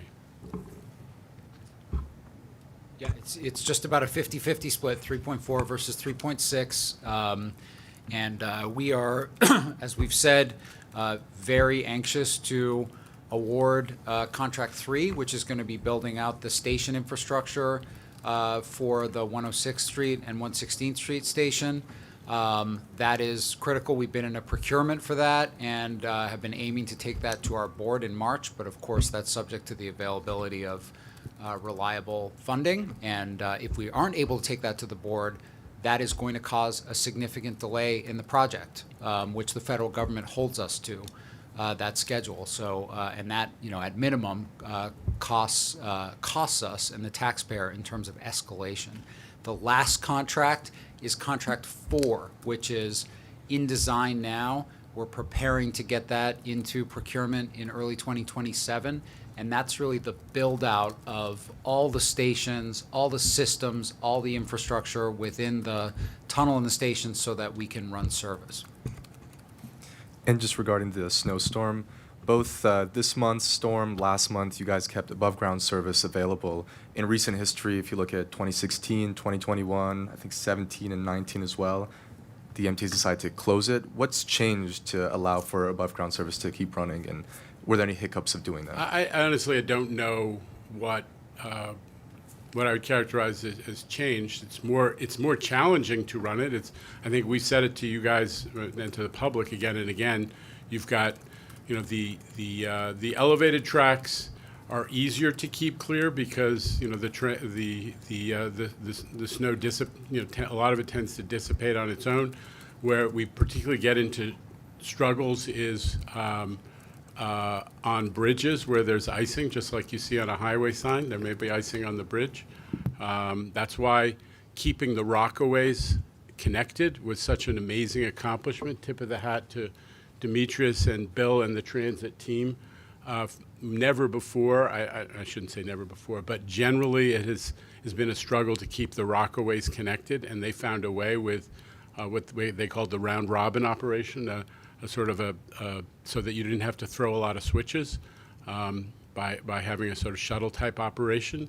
And they paid special attention to the open cut areas, and that's the B, the Q, the N, sometimes the 5 in the Bronx as well, where snow tends to accumulate.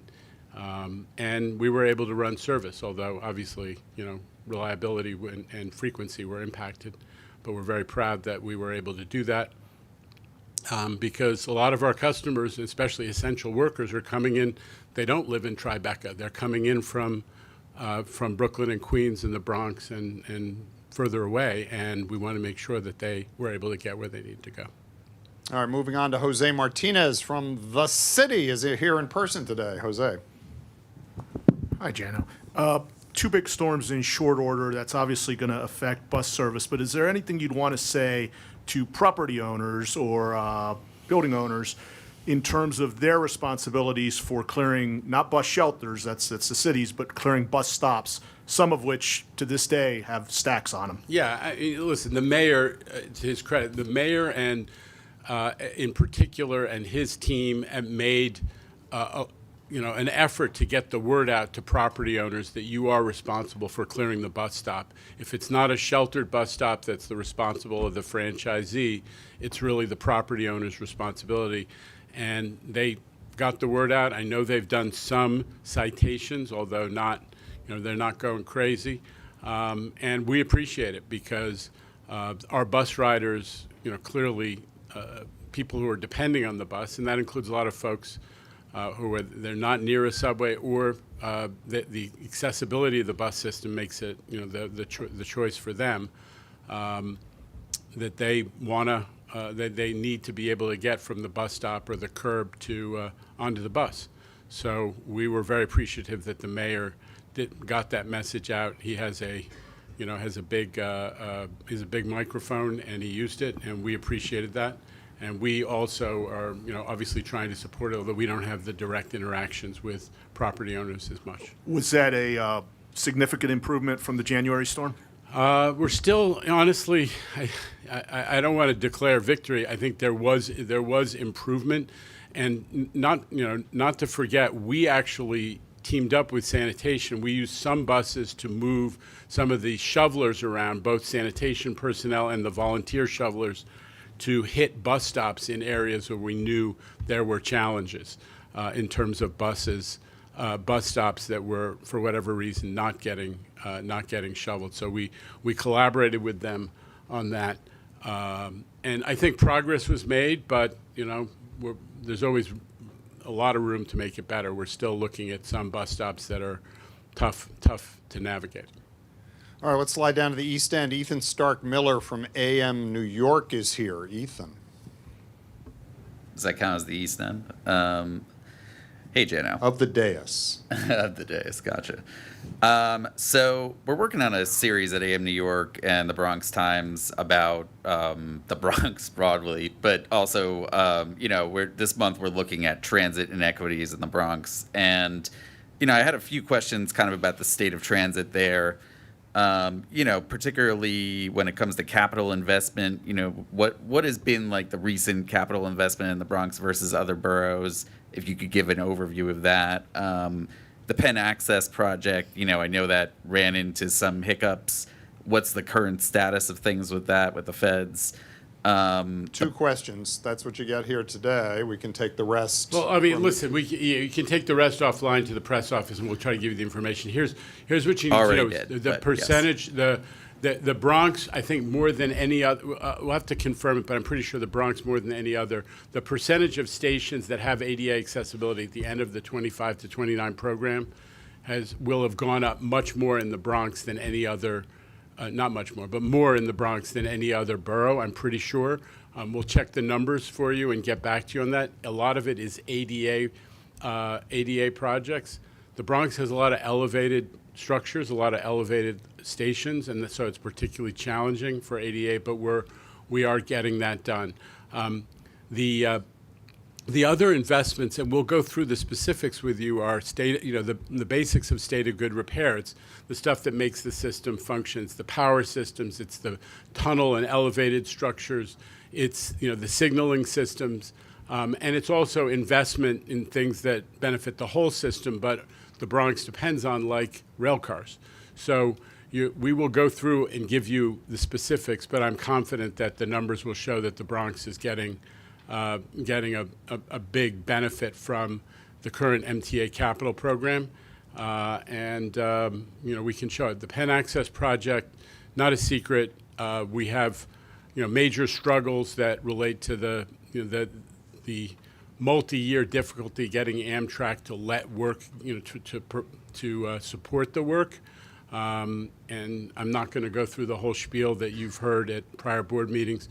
But we are making progress with Amtrak vis-a-vis the schedule for that work, but still working with them on coming up with a viable plan to have early start of the Bronx, what we call the Penn Access service from the 4 stations in the Bronx to Penn.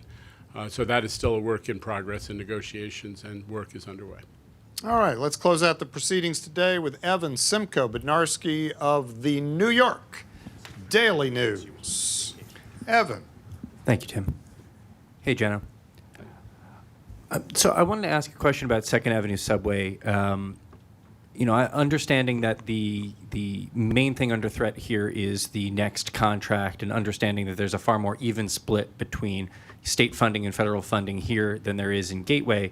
Can you let my readers know, how far out are we from a situation where the reimbursement interference keeps the work that's being done now from being able to continue? Is there a runway? How much of a threat are people losing their jobs? I guess our point is, irrespective of, the point is not which work is impacted. It's at some point the schedule of the project, the entire project is impacted, and there are cost consequences. So, the work that's going on right now is related to the first two contracts. We're talking about the consequences that are come to a head with respect to our ability to award the third contract, which is it's a $1 billion contract, right?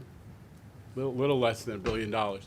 But we have a bidding process that's well underway, and if it's delayed further, it has consequences in terms of the dependencies of different parts of the project on that contract being able to advance. So I hope that's responsive. That's really the issue, is we're going to hit the wall at some point, not too distant future, and we just need everybody to understand, including the feds, the consequences of continuing to shut down funding. Thank you. Okay. All right, thanks, everybody. That wraps it up here. I just got to note Almost. that we did actually have an important win. There was a case in state court today of a guy who punched last May punched a subway conductor in the face, and today he got 2 to 4 years. We go to all these we attend a lot of the trial and the court actions on these various cases because we want to make sure there's justice for our conductors, and that the law of the state of New York is it's a felony to attack, to assault an MTA worker, and we want to make sure that the consequences are paid, and this, there's real deterrence of this. And so Kemper and his team, who really monitor that, had a big win today when we succeeded in getting, not we, but the justice system delivered a 2 to 4 year sentence for a guy whose name is Leonard Johnson and who had punched an MTA conductor last year. Thanks. Yeah, that was a couple of hours ago at 100 Center Street, the Manhattan Supreme Court. Thanks, everybody. Thanks to Demetrius, Rob, and Jamie, along with Jano. And good afternoon from Lower Manhattan.